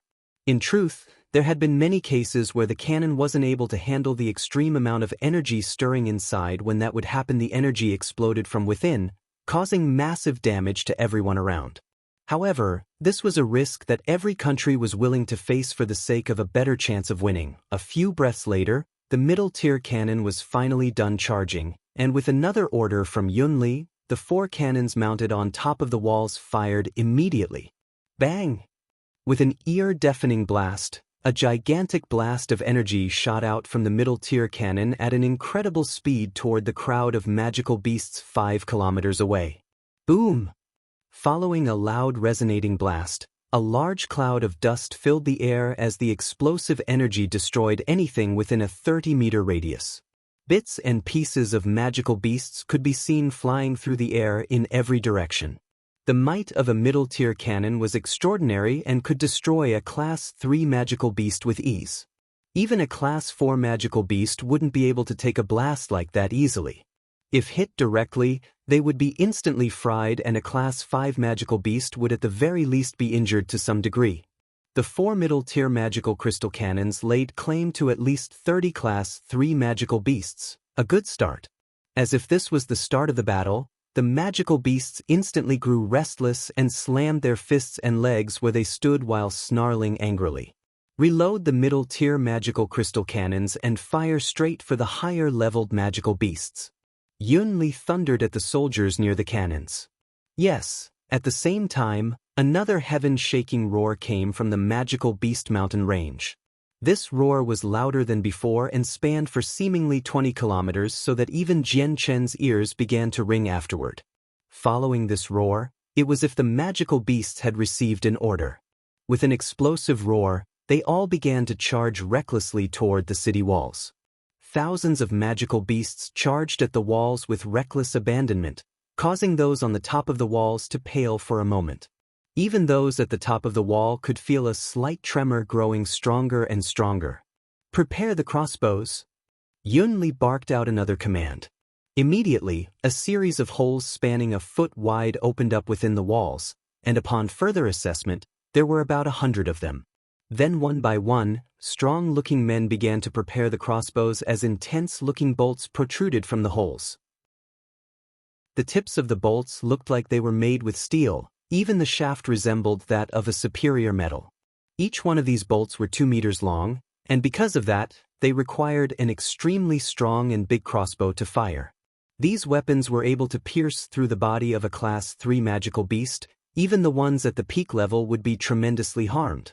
When the thousands of magical beasts were 3 kilometers away, Yunli gave out an order: fire the primary tier magical crystal cannons, let them feel the pain. Bang! Bang! Bang! With a slightly less loud explosion, the 10 primary tier cannons fired straight at the magical beasts with an extensively large amount of firepower. The bursts of energy landed firmly against the incoming crowd, completely obliterating large groups. After a short period of time, the primary tier cannons were ready to fire once more, and with another bang, a large amount of energy exploded forth toward the crowd of magical beasts. The blast sent a good few of them flying away, while the remnants of a few magical beasts could be seen spinning through the air. The magical crystal cannons fired a few more rounds before the magical beasts were only 500 meters away. "Fire the crossbows!" Yunli cried out. Chapter 242, Desperate Close Combat. Fire the crossbows. With Yunli's command, the men stationed within the walls began to fire the crossbows at a lightning-quick speed. The bolts flew through the air with a whistling sound that left the onlookers quite terrified. With the tremendous penetration force of the bolts, many of the Class 1 magical beasts were instantly speared through. Even as the bolts flew straight through the beasts, they did not slow down in the least. The bolts continued to fly through another 3 or 4 Class 1 magical beasts before finally losing their initial momentum, embedding themselves in one final beast. This volley of firepower had shot over 200 crossbolts, which ended up taking the lives of over 500 Class 1 magical beasts. After that, The second volley of fire immediately mowed down the frontmost magical beasts and filled the air with howls of pain and gunfire. From overhead, the cannons continued to fire down upon the mass of magical beasts that took even more lives. That didn't deter the lesser intelligent magical beasts at all. The scent of all the blood in the air had roused their bloodthirsty nature as they continued to roar out loud while increasing their pace toward the walls despite the continuous volley of fire directed at them. Boom! The magical beasts were now so close to the wall that some of them were now firmly striking at the armored plating on the walls. Following each blow, the steel plating began to tremble and vibrate while some parts of the metal defenses had begun to dent a little. A few of the more fragile magical beasts had begun to make use of their claws in hopes of damaging the steel plating while some had resorted to biting the walls. Some had even managed to take advantage of the various cracks on the plating to climb up it. Seeing the larger magical beasts approach, Yun Li's eyes flashed dangerously as he shouted, "Douse them in hot oil." A vat of scalding hot oil was suddenly poured down from the walls and splashed down onto the magical beasts below. Immediately, the fur of those who got splashed by the oil caught fire before turning the magical beast into a moving bonfire. Underneath, countless of magical beasts howled miserably in pain as their entire bodies were submerged in the burning oil. As their fur caught fire, the fire and the oil began to cause a tremendous amount of damage to their bodies. There was an abundant source of hot oil thanks to the various stoves working to create some more. As the streams of hot oil fell down the walls, the entire ground below had become a sea of fire and misery as the beasts roared in pain. Afterward, a putrid smell wafted up and invaded everyone's noses. Wake City had no moat around, so the magical beasts had no chance to find a source of water to douse themselves in to remove the flames and oil. There were many magical beasts in close proximity, and with their fur being extremely flammable, the fire had quickly spread out to encompass everyone.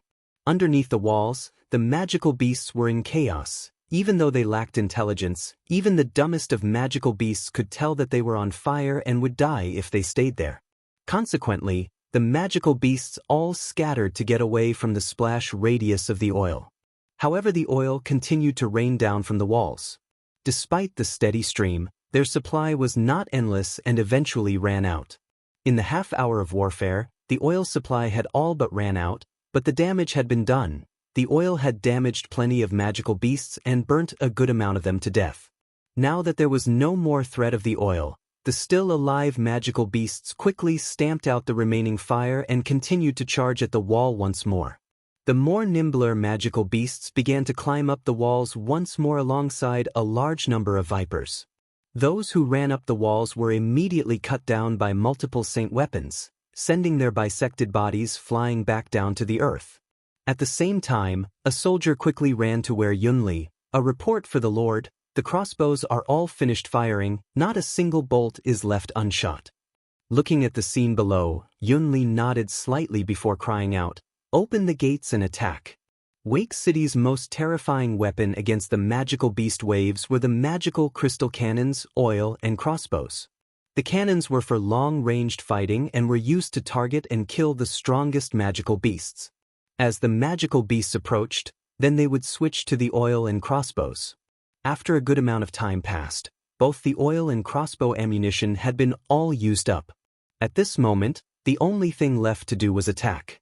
Slowly, the gates creaked open as the magical beasts changed directions to charge in between the opening gates. However, the moment they stepped inside, the various mercenaries inside blocked them. "Fellow brothers, charge. Work hard to collect those ears. Charge. The sparkling allure of a purple coin will soon lay within our pouches." Every single mercenary was boiling with excitement as their will to make battle soared into the air. One by one they charged through the open gates with their saint weapons leading the vanguard. With each swing a magical beast would fall to the ground, be split in two and rain down blood everywhere. Ho! A few magical beasts cried out in pain as they felt the chilling metal of the saint weapons bite into their bodies. In a flash, many more magical beasts were quickly cut to pieces and a few of the more nimble men quickly grabbed at their ears before happily storing them into their space belts. "Hurry up and charge everyone." A huge pile of purple coins await us. Don't waste any time and hurry up, charge. A shout emerged from each mercenary as they charged toward the savage magical beasts almost as if they were pieces of coins. Because of the allure of money, these men were not afraid of death. Underneath the power of every mercenary, every single magical beast was swiftly harvested and stored away for future use. Over 200,000 mercenaries stormed out from Wake City to fight with the magical beasts in intense close combat. Every second a magical beast or mercenary fell to the ground, never get back up. Chapter 243. Several hundred Class 4 magical beasts on the wall. The magical crystal cannons continued to fire at anything within their 3-kilometer range, causing the ground below to have many holes. The soldiers in charge of recharging the cannons hurriedly scrambled about grabbing Class 2 monster cores from chests to load the cannons. Although Wake City was a third-class city, it was extremely close to the magical Beast Mountain range where monster cores were abundant. So after many years of savings, the amount of monster cores they had stored away were fully capable of empowering 10 different cannons for up to 2 or 3 days of shooting. Jian Chen and the 2 envoys stood on the city walls along with the great Saint Masters and Yunli. Not a single one of them ran to participate since these Class 1 and Class 2 magical beasts could be taken care of by the mercenaries down below. For now, they would wait for the Class 4 magical beasts so they would not squander their energy on the lower-leveled ones. If they did, then who would protect everyone from the Class 4 magical beasts? On top of the wall, Jianchen looked at the various magical beasts with a look of lament. There truly are many magical beasts gathered here. Cat Ada nodded his head in agreement. Although this is the first time I've come to help Wake City during a magical beast wave, I still think this amount of magical beasts is quite excessive. Take a look at the back. There's a few hundred magical beasts who haven't moved yet. Based on their presence, I can see that they are Class 4 magical beasts. Surveying the back, Jianchen saw a wide variety of magical beasts of every size and shape waiting. They weren't moving toward Wake City at all and instead kept their distance. Jianchen wasn't as strong as Cat Ada, so he couldn't tell just how strong they were. Despite the fact that several hundred Class 4 magical beasts sounded quite unbelievable, Jianchen knew that Cat Ada wouldn't lie about such a thing. These Class 4 magical beasts are equal to great Saint Masters in terms of strength. If our Wake City has a few 100,000 men, then the amount of great Saint Master experts among them pales in comparison. There definitely isn't enough to fight against these Class 4 magical beasts. Right now we can only rely on the magical crystal cannons. With Wake City's 4 middle-tier magical crystal cannons, we should be able to do some damage to the Class 4 magical beasts. They're about 8 kilometers away anyway, that's within the range of those cannons. Cat Ada spoke seriously before waving his hand to Yunli. Yunli, have the 4 middle-tier magical crystal cannons aim at the back over there. Those are all Class 4 magical beasts. The cannons should be enough to kill them and the pressure on us will be lessened. Yes, Senior Envoy. Katata's words were like the commands from a superior officer to his subordinates, so Yunli couldn't disobey. Without hesitation, Yunli immediately ordered the 4 middle-tier cannons to aim at the Class 4 magical beasts and fire. Bang! The cannons fired and the energy within seemed as if it were a shooting star that flew through the air toward the middle of the magical beasts. The fortunate thing was that the group of Class 4 magical beasts were well within the range of the blast zone, and so the energy blasted the ground in the middle of the group, sending dirt flying everywhere as the wild energy wreaked havoc on everything. Immediately, many magical beasts were sent flying 20 meters away from the impact zone along with some body parts. Blood spilled like rain down below. Soon enough, the body parts fell back down into the dust storm, making visibility 0. Ho! The Class 4 magical beasts all cried out in anger and the injured ones all glared at Wake City dangerously.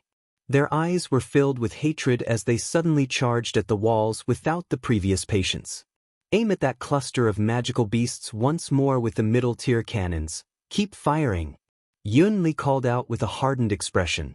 From Katata's words, Yunli had guessed that that large amount of magical beasts were of the Class 4 level. Compared to the large amount of the magical beast numbers, the amount of great Saint Masters within the ranks of Wake City's soldiers and mercenaries was still far from the triple digits. At most, there were only a few dozen great Saint Masters that could stand their own against a class 4 magical beasts, so for now the best way to deal with those magical beasts was to use the cannons to whittle away at their numbers. Thanks to the change of targets by the cannons, the previously safe and sound class 4 magical beasts in the back had suffered a tremendous loss.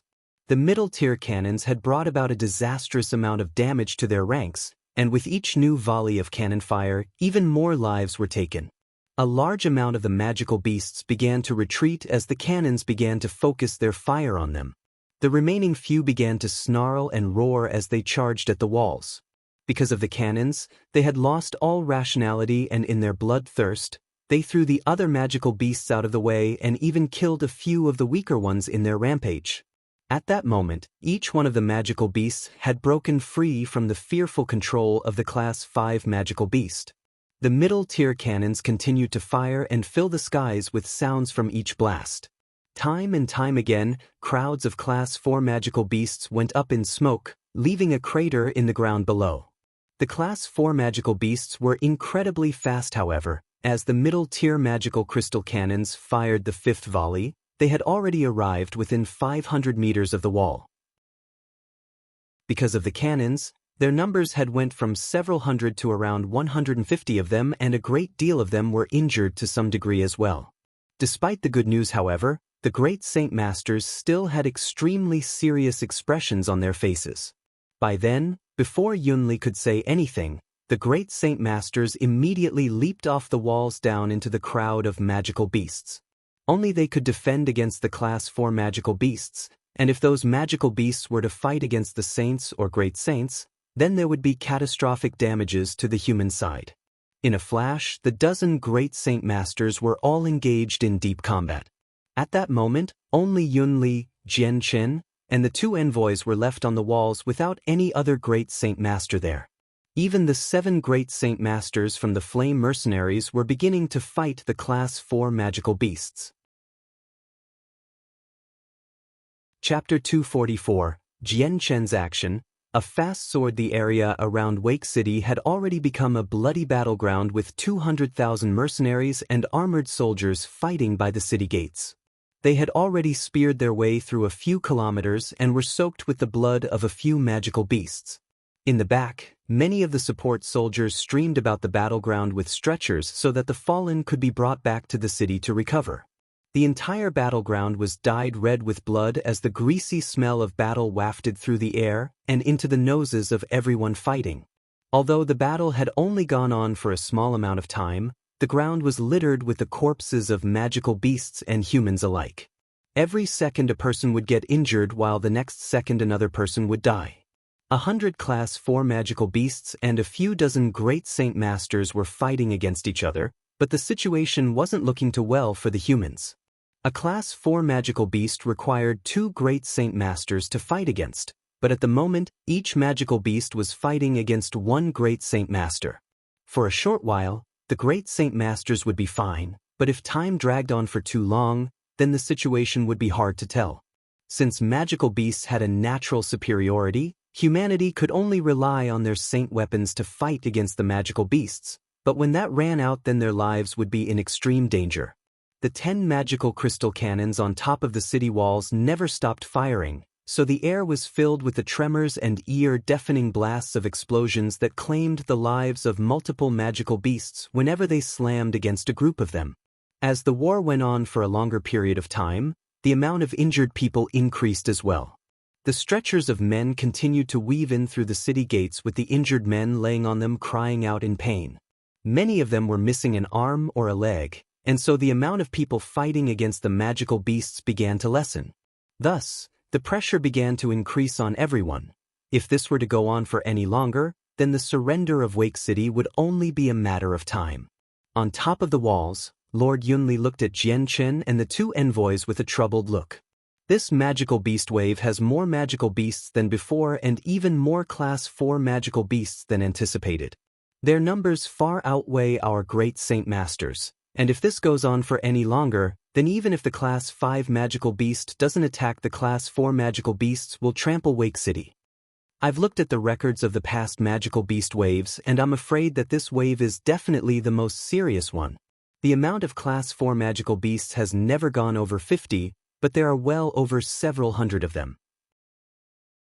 God damn it, could all of the Class 4 magical beasts from the Magical Beast Mountain range have come running over? Yunli wiped at his eyebrows to clear away the sweat. The two envoys didn't say a word, so Yunli continued to speak. Senior envoys, do you have any solutions on how to deal with this situation? Cat Atta shook his head with an equally serious expression. I've none. Right now we shouldn't make a move yet. That hidden Class 5 magical beast is extremely strong, so my brother and I must remain here and save up our strength until the moment of its appearance to ensure the best chance. If we waste our energy now, then when that Class 5 magical beast attacks, we won't have a chance of defeating it. Yun Li's face grew whiter and whiter as he listened to Katata's words. His entire body began to shake as he observed the battleground below them. His eyes couldn't help but widen and tear up a bit as he muttered, "Could it be? Could this day be the last day for my Wake City?" The two Earth Saint Master envoys were the greatest stabilizers to Yun Li's heart, but with Katata's words revealing that it would be difficult to deal with the hidden Class 5 magical beast even if he and his brother joined hands, those words were like a clap of thunder to Yun Li's eardrums. By now, he was feeling a great deal of despair. Seeing the look on Yun Li's face, Jian Chen let out a breath of air. Then I'll go down to help. The threat of the Class 4 magical beasts is far too big for us to ignore anyways. With that, Jian Chen leaped down the 50-meter tall city wall.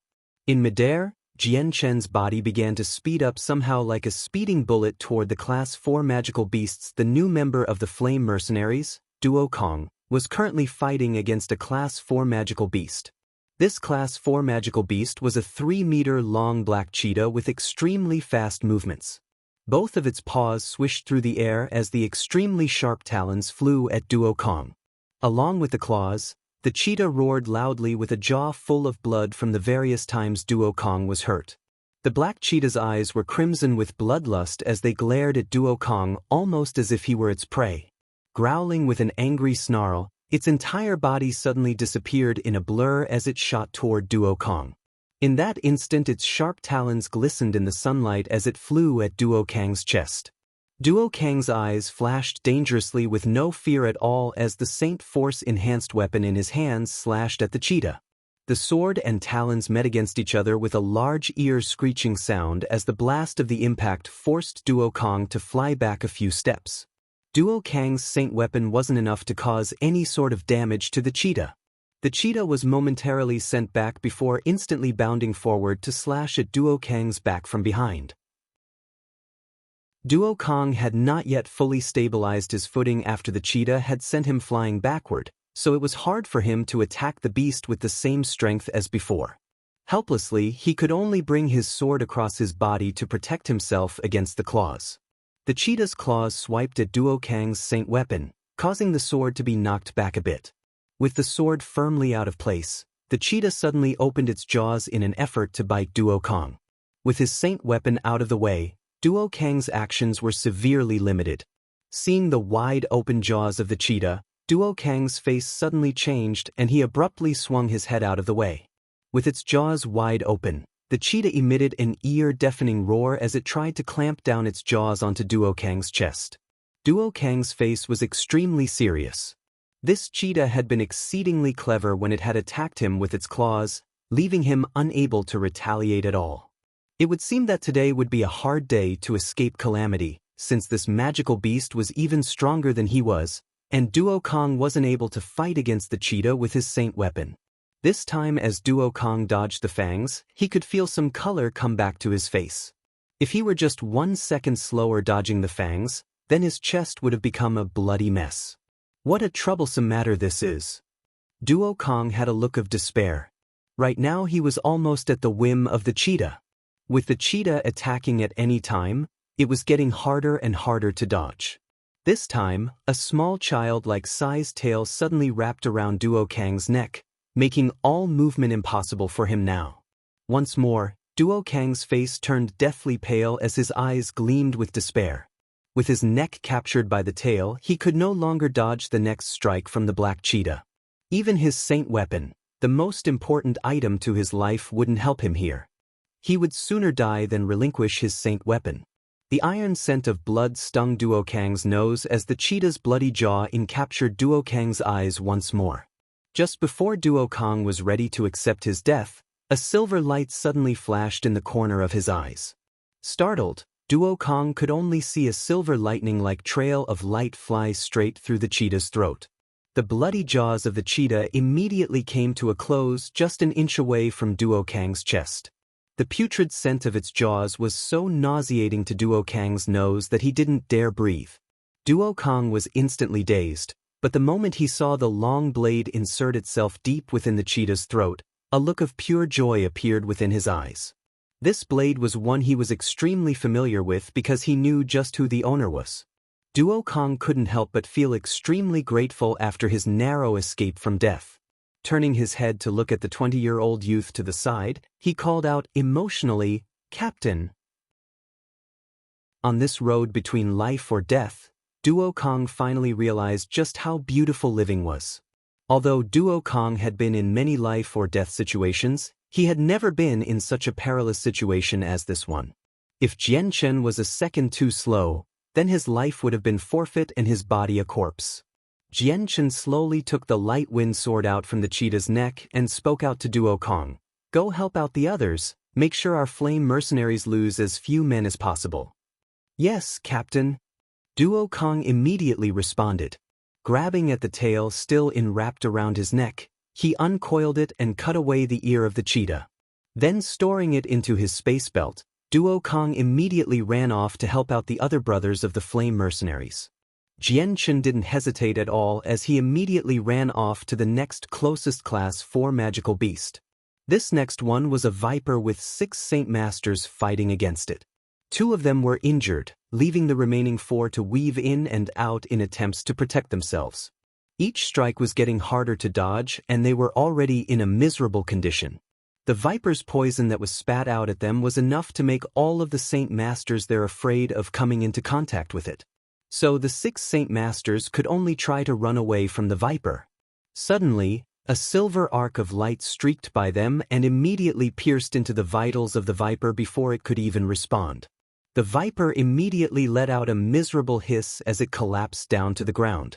Jian Chen's sword was incomparably fast, so even a class 4 magical beast like the viper wasn't able to perceive the attack at all. "Captain!" The 6 Saint Masters who were fighting the viper called out to Jian Chen straight away. Their eyes had a look of extreme joy in them as they immediately recognized that their captain had rescued them. "If you're injured, head on back to get yourself treated. The rest should go help our fellow brothers. Remember, help our own first and foremost." Dropping an order, Jian Chen immediately ran off to the next beast. With the introduction of Jian Chen to the battlefield, the pressure was significantly less now. In the span of a few breaths, Jian Chen had killed a good amount of the class 4 magical beasts. Each and every strike of his was unbelievably fast as he weaved in and out of the battlefield. Practically no class 4 magical beast could dodge Jian Chen's sword, and so with each stab from his sword, another magical beast had its throat stabbed, dying before realizing what was happening. Following the series of class 4 magical beasts dying in one strike, more and more people on the battlefield were quickly regaining the higher ground. Immediately, each group would run off to help another group fight off a class 4 magical beast, causing the pressure on everyone to lessen dramatically.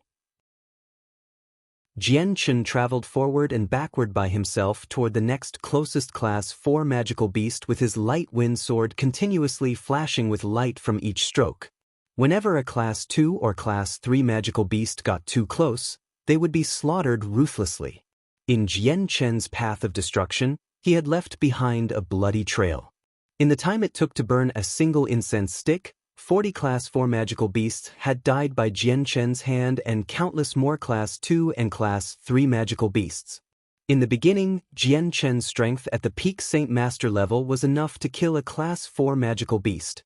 Now that he was at the Great Saint Master despite being only at the primary level, his strength had been multiplied. Killing a Class 4 magical beast was now much easier than before and didn't require as much energy. That was because Jian Chen's best point was his speed. He was so fast that the magical beasts weren't fast enough to react, and in Jian Chen's eyes, these magical beasts might as well be standing still and would definitely be too slow to dodge. In the world of martial arts, only speed would not betray you. Jian Chen's sword relied heavily on this word, speed. The moment your speed surpassed your opponent's reaction time, then that opponent would be nothing more than a moving target awaiting for you to strike. Ho! Suddenly, an extremely loud roar could be heard from a snowy white bear around 2 meters tall and 4 meters wide emerged out of nowhere and slapped a great Saint Master with its paw. Bang! Despite the great Saint Master using his saint weapon to protect himself, the amount of force behind its giant paw was enough to send him flying through the air, blood spurting out from his mouth. At that moment, another nearby great Saint Master instantly charged at the figure and slashed at its belly with his saint weapon. A thunder-like sound could be heard as the saint weapon stopped right on top of its fur without leaving a single scratch. Not only that, but the recoil the great Saint Master felt from his blow was enough to send him staggering back 3 steps. The giant bear let out another roar as it moved to slap the great Saint Master with its paw. All of a sudden, a silver light flew in between the bear and the great Saint Master. Before the giant bear could even react, the silver light had immediately stabbed straight through its throat. However, the fur defenses of the giant beast was extraordinarily strong, as only the sharp tip of the sword could be stabbed into its throat. Sensing how the light wind sword had been stopped, Jian Chen's eyes flashed with surprise. What a strong defense! Without any further hesitation, a large amount of sword qi exploded from the tip of the sword and enlarged the wound. Immediately the giant bear let out a painful shriek as it then moved away from the great Saint Master to slap at Jian Chen. Jian Chen pulled out his sword and increased the amount of sword qi radiating from it before stabbing at the bear's throat once more before it could attack him. The incredibly strong defenses that were there before suddenly disappeared into nothing as the light wind sword pushed through the fur, embedding itself deep within the bear's throat. However, the giant bear's paw didn't stop due to inertia and continued its path toward Jian Chen. Jian Chen's right arm clenched onto his sword as he twisted his sword in its throat before pulling it out. With an explosive leap, he flew backward to dodge the paw. Jian Chen didn't care anymore about the bear after that and immediately ran off to the next Class 4 magical beast. He had confidence in his last strike to land a fatal wound on the bear. His light wind sword had completely obliterated the major parts of the bear's throat with its sword qi. With a crucial blow like that, there was no way that the bear would be able to live. Not too long after Jian Chen had left, the giant bear's body finally fell to the ground with a large stream of blood flowing from its neck, forming a pool of blood. The second great Saint Master looked at the bear's body with a pale face. Looking at its corpse, he turned to look at the other man who had been fighting it. Laz, did you kill this earthen bear? Jian Chen's death blow had been far too fast for the man to register, and when he had nearly been hit by the bear's paw, he hadn't seen Jian Chen make his move.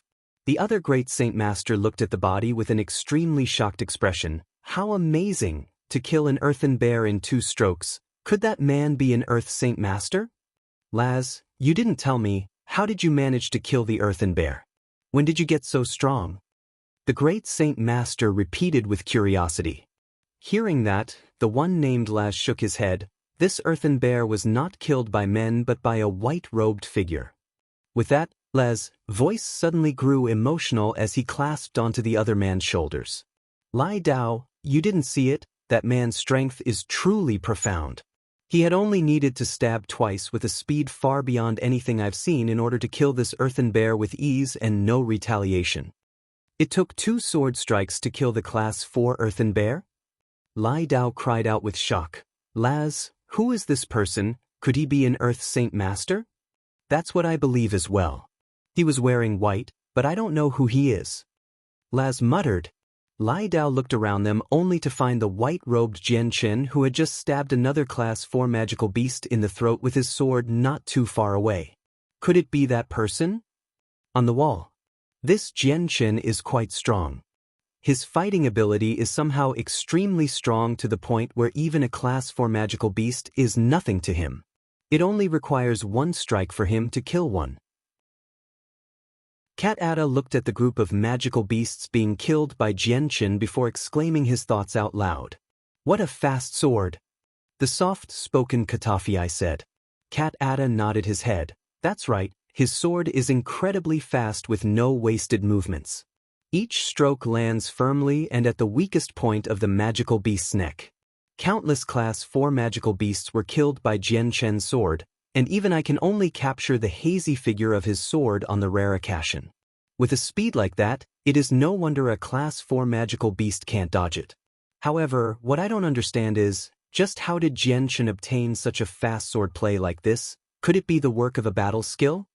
No, I can tell that this is no battle skill. Katafii spoke. It would seem that this Jianchen's identity is quite mysterious. He has to be the young lord of a well-known clan. Otherwise, how could his skill be so outstanding? A young man like him already has such a powerful strength and such a fast sword. Chapter 245. Despair. 3 Class 5 magical beasts. 2 hours later, 100 Class 4 magical beasts had been killed, and practically 99 of them were all killed by Jianchen. With the Class 4 magical beasts dead, the Great Saint Masters were now gaining the upper ground and were completely dominating the weaker-leveled magical beasts. Jianchen didn't stop even for a moment. The Class 3 magical beasts were his new goal. Separating himself from the others, he immediately set about killing every Class 3 magical beast in sight. Soon enough, the surrounding environment around Jianchen was filled with a small mountain of magical beasts that had been completely slaughtered by him. Within another crowd of magical beasts, Jianchen constantly brandished and thrust his sword at an unbelievable speed while maintaining a style of movement that seemed as if he were dancing. Around him on the ground, magical beasts were falling one by one without realizing that they were dead. Their strength was only that of a Class 3 magical beast and were not able to even go up against Jianchen's might. Almost as if he had eyes on the back of his head, Jianchen could always quickly dodge out of the way from a sneak attack from behind. Even if he were surrounded, he was not afraid at all and instead began to reap the lives of the magical beasts like a god of death. Against Jianchen, who seemed to be the embodiment of the god of death, these magical beasts were not afraid at all. Their bloodthirst was instead increasing their berserk nature, yet they did not run at Jianchen just yet. Instead, each one began to roar out loud with a roar that seemed to reverberate across the horizon. Ho! Just then, another heaven-shaking roar emerged from the forest and shook even the ground everyone was standing on. The moment the magical beasts fighting near Wake City heard the angry roar, a look of fear entered their eyes, and they began to shake as if they were cold. Even the magical beasts that had saint weapons slashed into their bodies just stood there without retaliation, almost as if their terror had prevented them from making a move. Slowing down his slaughter of the magical beasts, Jianchen pointed his sword at the ground at such an angle that all of the blood on it dripped off. He didn't understand just why the magical beasts were shivering with fear, but when he followed their gaze toward the magical beast mountain range, he suddenly understood. That was where the Class 5 magical beast was. Perhaps, if the magical beast was as strong as Cat Ada said it was, then even if the 2 strong envoys joined together, at the very most they would only be able to stall it. The forests began to shake for a moment before a 5-meter-tall magical beast walked out from it. This magical beast resembled an orangutan, but not quite. It had no fur on its body. Instead, its entire body was covered with dark jade-colored scales like a viper. In the daylight, the scales radiated a brilliant glow. Ho! The ape-like magical beast walked on over from the forest slowly while snarling angrily. Its roar shook the heavens and deafened the ears of everyone around so that their eardrums were trembling from the vibrations. As for the magical beasts that had been fighting the mercenaries, each one of them suddenly turned around and crawled back toward the ape, ignoring the mercenaries. This is the green-scaled ape. Its strength is rumored to be unmatched and its green scales are unbelievably durable. Even an Earth Saint Master isn't able to break them with ease. Seeing the ape, Jianchen couldn't help but cry out to himself as he felt the domineering pressure it was exhibiting. Cat Ada stood on top of the city wall with a hardened expression as he spoke. I didn't think that the Class 5 magical beast would be a green-scaled ape. Their defenses are abnormally strong, and even a 4th cycle Earth Saint Master would be hard-pressed to deal with one. How troublesome! Katafi called out right next to his brother. Ever since the beginning of the war, this was the first time Katafi's face had a significantly different expression. Suddenly, another 2 figures came out from the forest and stood behind the green-scaled ape. These 2 figures belonged to a giant-sized magical beast. One was a tiger with a golden mane of fur that was 2 meters high and 5 meters tall. Next to the tiger was another magical beast that was a few dozen meters in length, however it was only as tall as half an adult human. This magical beast resembled that of a crocodile with black leather-like skin and eyes that seemed to reflect coldly with a deadly intent. Several 2-meter-long sword-like spikes were growing on its back, and as it walked into the light, its figure only seemed even more deadly. Upon seeing the 2 magical beasts, Katada's face grew deathly pale in fright as he cried out, "Golden Fur Tiger King and a bladed crocodile. Tease! This means there are 3 Class 5 magical beasts." Katafi's face also grew white as he looked at the 3 magical beasts in front of him. He felt an extreme amount of dread now. He and his brother couldn't even fight against the green-scaled ape together, but with the introduction of the Golden Fur Tiger King and the bladed crocodile, it would be extremely difficult to fight against 3 Class 5 magical beasts at the same time. Cat Ada sucked in a deep breath as he tried to shake away the extremely cold feeling in his limbs. Immediately, he turned to Yunli. "Quickly, notify every commoner in Wake City. They must evacuate as soon as possible. Wake City is no longer safe." "Yes, I will do that now," Yunli replied with an equally white face. 3 Class 5 magical beasts were not something Wake City could defend against. Even if a middle-tier magical crystal cannon was enough to injure them, Wake City would still need at least 5 Earth Saint Masters to improve their chances somewhat. "What do we do now?" Katafi asked. "Right now we can only hope to stall for time by blocking them. Fight so that the commoners of Wake City will be able to evacuate. Although we are powerless to win, we can still stall for time.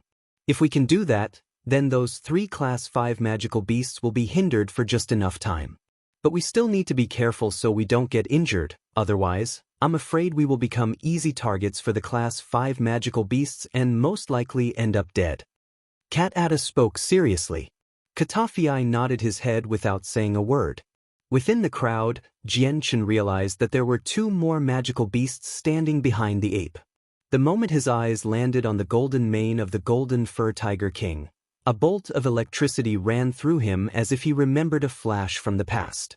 It was in the past that this Golden Fur Tiger King had forced the Flame Mercenaries to flee. It was in the past that this Golden Fur Tiger King had made the Flame Mercenaries have only 1 member left. It was in the past that this Golden Fur Tiger King had killed Uncle Kendall and the rest of his brothers. The selfless Kendall, the outspoken Hu Po, and the ever-so-passionate Xiao Dao. The members of the Flame Mercenaries burned vividly within Jianchen's mind like a wall scroll. The group had been a happy family for a short moment, but then, everything had changed when the Golden Fur Tiger King attacked. Even though the Flame Mercenaries still exist, everything was different now. This past memory had been forever burned into Jianchen's mind so that he would never forget it. The brothers that had passed away long ago would never return. Their familiar spirits had long since disappeared into the boundless heavens and had left behind only a sorrowful memory. A fierce killing intent flowed out from Jianchen's eyes as his light wind sword exploded with sword chi. A fierce light shined from the tip of the sword, and if one looked closely enough, there was a hint of azure and violet shining in it. Chapter 246. Class 5 Magical Beast. 1 sword to strike the head. Jianchen felt no fear in his heart against these 3 Class 5 magical beasts. Instead he felt only hatred. The 3 magical beasts stood still with their presence overwhelming the senses of everyone else around while causing the other magical beasts to shiver with fright. Even the mercenaries who had just been fighting them felt a cold feeling of dread within their hearts and a stone-like pressure pressing down on them. What is that? At last, someone spoke, referring to the 3 magical beasts. It's too late, I can't see a good ending from here. A green-scaled ape? How could it be? Not good, that's a Class 5 magical beast. Only a Class 5 magical beast would be able to emit such a pressure like this. So those 3 are Class 5 magical beasts? Heavens, how could there be 3 of them? Retreat. No one can withstand a Class 5 magical beast. Not too many mercenaries had seen a Class 5 magical beast before, but the ones that did instantly grew fearful and cried out at the sight of them. With 3 Class 5 magical beasts standing right in front of them, they all grew white with fright. Throwing down their helmets, they began to flee back toward Wake City. Even the great Saint Masters who had known about the Class 5 magical beast already had their faces pale with fright. Although they had foreknowledge of there being an Earth Saint Master expert helping them, the situation was different now. There was 3 Class 5 magical beasts. Even the experts from Monarch City would not be enough to deal with them. Retreat! Everyone retreat! Immediately the mercenaries all cried out the signal to retreat. Straight after, the city gates to Wake City had nearly 200,000 mercenaries and soldiers trying to make their way inside in order to escape from the battlefield. Don't panic, everyone. The Class 5 magical beast will be dealt with by us. All of a sudden, a booming voice called out from nowhere as 2 red streaks of light flew down from the walls like a shooting star toward the Class 5 magical beasts. Both the Earth Saint Masters Cat-Ada and Katafii had finally made a move. Although they had wanted to wait a little longer to engage to buy some time, but with the panic happening below, they couldn't hesitate any longer. If the entire fighting force were to retreat into the city, then not only would the entire city be in chaos, but it would also make the city easier to invade. Cat-Ada and Katafii were surrounded by a layer of fire like Saint Force as they flew through the sky. It took them another 50 meters before finally dropping to the ground, but still surrounded with the fire like Saint Force, they charged straight toward the Class 5 magical beasts. Fire Saint Force. That type of fire-like essence, that's something only an Earth Saint Master with a profound mastery of the Fire Saint Force can accomplish. Earth Saint Master, so there were experts like that here? To think that there would be an Earth Saint Master here. Damn it all, who gives 2 fucks about a Class 5 magical beast then? We have 2 Earth Saint Master experts on our sides. Brothers, forward. Kill those bastards and take revenge for our dead. Upon seeing the layer of fire surrounding Cat-Ada and Katafii, many of the mercenaries were overjoyed and shouted out in disbelief. Their presence was almost like a tranquilizer to the men who had been frightened at the sight of those Class 5 magical beasts.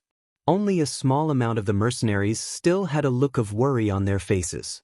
Magical beasts had an innate superiority compared to humanity. If there were 3 Class 5 magical beasts, then what could 2 Earth Saint Masters do? Let me handle the Golden Fur Tiger King. Jian Chen exclaimed as he flew toward the 2 brothers with no hesitation. His light wind sword was ready at his side as he flew at the 3 Class 5 magical beasts with blinding speed. Almost as if he were gliding across the ground, Jian Chen had instantly cut apart any magical beasts in his way with the azure and violet glows from his sword, making his path all but unhindered. At this moment, the azure and violet glow on the light wind sword made it seem like a sharp spear that was capable of destroying any defense and killing anything. Even the countless waves of magical beasts were utterly incapable of stopping Jian Chen for even a moment. It was almost as if Jian Chen was a godlike being right now, with power that was unmatched by anything. Even more so, it was like he could kill with just a lift of his finger and will. Cat-Ada and his brother had already been close enough to the Class 5 magical beasts with their Fire Saint Force surrounding their bodies to begin attacking. With each strike they made, the 3 Class 5 magical beasts retaliated. Their battles had already deformed the area around them beyond recognition. Their fighting energy had been splashed about in ripples of energy that flew everywhere and shook the earth. With each attack the energy grew bigger and bigger in intensity. Ho! The green-scaled ape roared angrily as a human's chest-sized fist came gleaming down with a green color onto Cat Ada with a terrifying amount of force. Cat Ada threw himself out of the way in order to dodge the fist. With a loud bang, the fist landed on the ground where Cat Ada had just been. A large amount of energy rippled across the ground, and when the fist was lifted, there was a 3-meter-deep and 5-meter-long crater below. On one side, the bladed crocodile spat out a gray-colored ball of energy toward Katafii while simultaneously readying its bladed spine. Leveling it horizontally to the ground, the spine suddenly flew at Katafii with blinding speed. A glimpse of golden fur could be seen as the golden fur tiger king let out an ear-piercing roar. Its claws, which were strong enough to shatter rock and split metal, flashed dangerously as they swiped at Katafii, while a foul smell of blood could be smelled as it also tried to bite him. Katafii and Cat Ada didn't dare defend head-on with any of the strikes from the 3 Class 5 magical beasts. The both of them knew that they were definitely not an opponent for any of the 3 magical beasts, and so it was not possible for them to win at all if they tried to go head-to-head. It would also consume their Saint Force rapidly and make escaping difficult. All they wanted to do was stall for time and gather the attention of the magical beasts. It was at this moment that Jianchen had finally arrived with his eyes burning with a furious anger. Staring at the golden mane of the golden fur tiger king, his light wind sword began to increase with respect to the luster of the azure and violet glow, but the presence of the sword spirits had not yet been revealed. No one would have expected to see that the azure and violet glows on Jianchen's sword contained a terrifying amount of power. Disappearing in a blur, Jianchen flew at the golden fur tiger king who was in the midst of attacking Katafii. His eyes locked onto the throat of the golden fur tiger king, and his light wind sword blazed with the azure and violet light as it flew toward the magical beast. Although it had sensed Jianchen's attack, the Class 5 magical beast had some innate knowledge that told it that Jianchen was only at the Great Saint Master level. To the golden fur tiger king, Jianchen was nothing more than an ant, so it didn't care for him. The tail behind casually flicked out to strike at Jianchen with a speed that whistled through the air. The power in the tail was incredibly large, and even against a Great Saint Master, the saint weapon would surely break apart if it was hit by this tail. Suddenly, the tail of the golden fur tiger king made contact with the layer of azure and violet glow of light and was effortlessly cut in two. However, the part that had been cut off resumed its trajectory path due to inertia and hit Jianchen in the arm, which consequently forced Jianchen's sword arm to aim down from the tiger's neck. Ho! The golden fur tiger king let out an ear-splitting shriek of pain to the point where both the envoys and Jianchen thought their eardrums would shatter. It's just like last time. Seeing how tall the golden fur tiger king was right in front of him, Jianchen's eyes flashed dangerously as he tried to change the trajectory to its original path. The light wind sword speared into the golden fur tiger king's neck, causing the tiger to roar out miserably once more. Immediately, the head of the golden fur tiger king spun through the air, leaking blood. At the same time, a fountain of blood splurted from its beheaded corpse 2 meters high into the air before falling back down to the earth. The Class 5 golden fur tiger king had been beheaded in a single strike. Chapter 247. Punishing the bladed crocodile. The golden fur tiger king's head spun through the air, raining blood down from the sky while the body below slowly crashed to the ground. The neck of the tiger began to pour blood in such large quantities that it filled the area around it. Cat Ada and Katafii stared at the spinning head of the tiger in such shock that they had forgotten that they were in the midst of battle. All they could do was stare in absolute disbelief as their eyes continued to widen. The Class 5 golden fur tiger king was something that neither of the two brothers would be able to kill by themselves. To think that Jianchen had simply cut off its head with ease, this was too much of a shock for their hearts to handle. Even the green-scaled ape and the bladed crocodile stopped their actions mid-flight and turned to look at the severed head of the golden fur tiger king with eyes that betrayed their shock. Not even waiting for the head of the golden fur tiger king to fall to the ground, Jianchen immediately landed near the bladed crocodile. While the magical beast was still stunned, the enhanced light wind sword immediately flew toward its skull. Sensing the incoming danger, the bladed crocodile immediately snapped out of its confusion and swung its 7-bladed spine at Jian Chen. A large ear-piercing sound could be heard as the spine whistled toward Jian Chen's sword while simultaneously tilting its head to the side faster than Jian Chen's movement. A layer of earth began to cover its head, resembling the color and sheen of steel armor, protecting its head. Ding!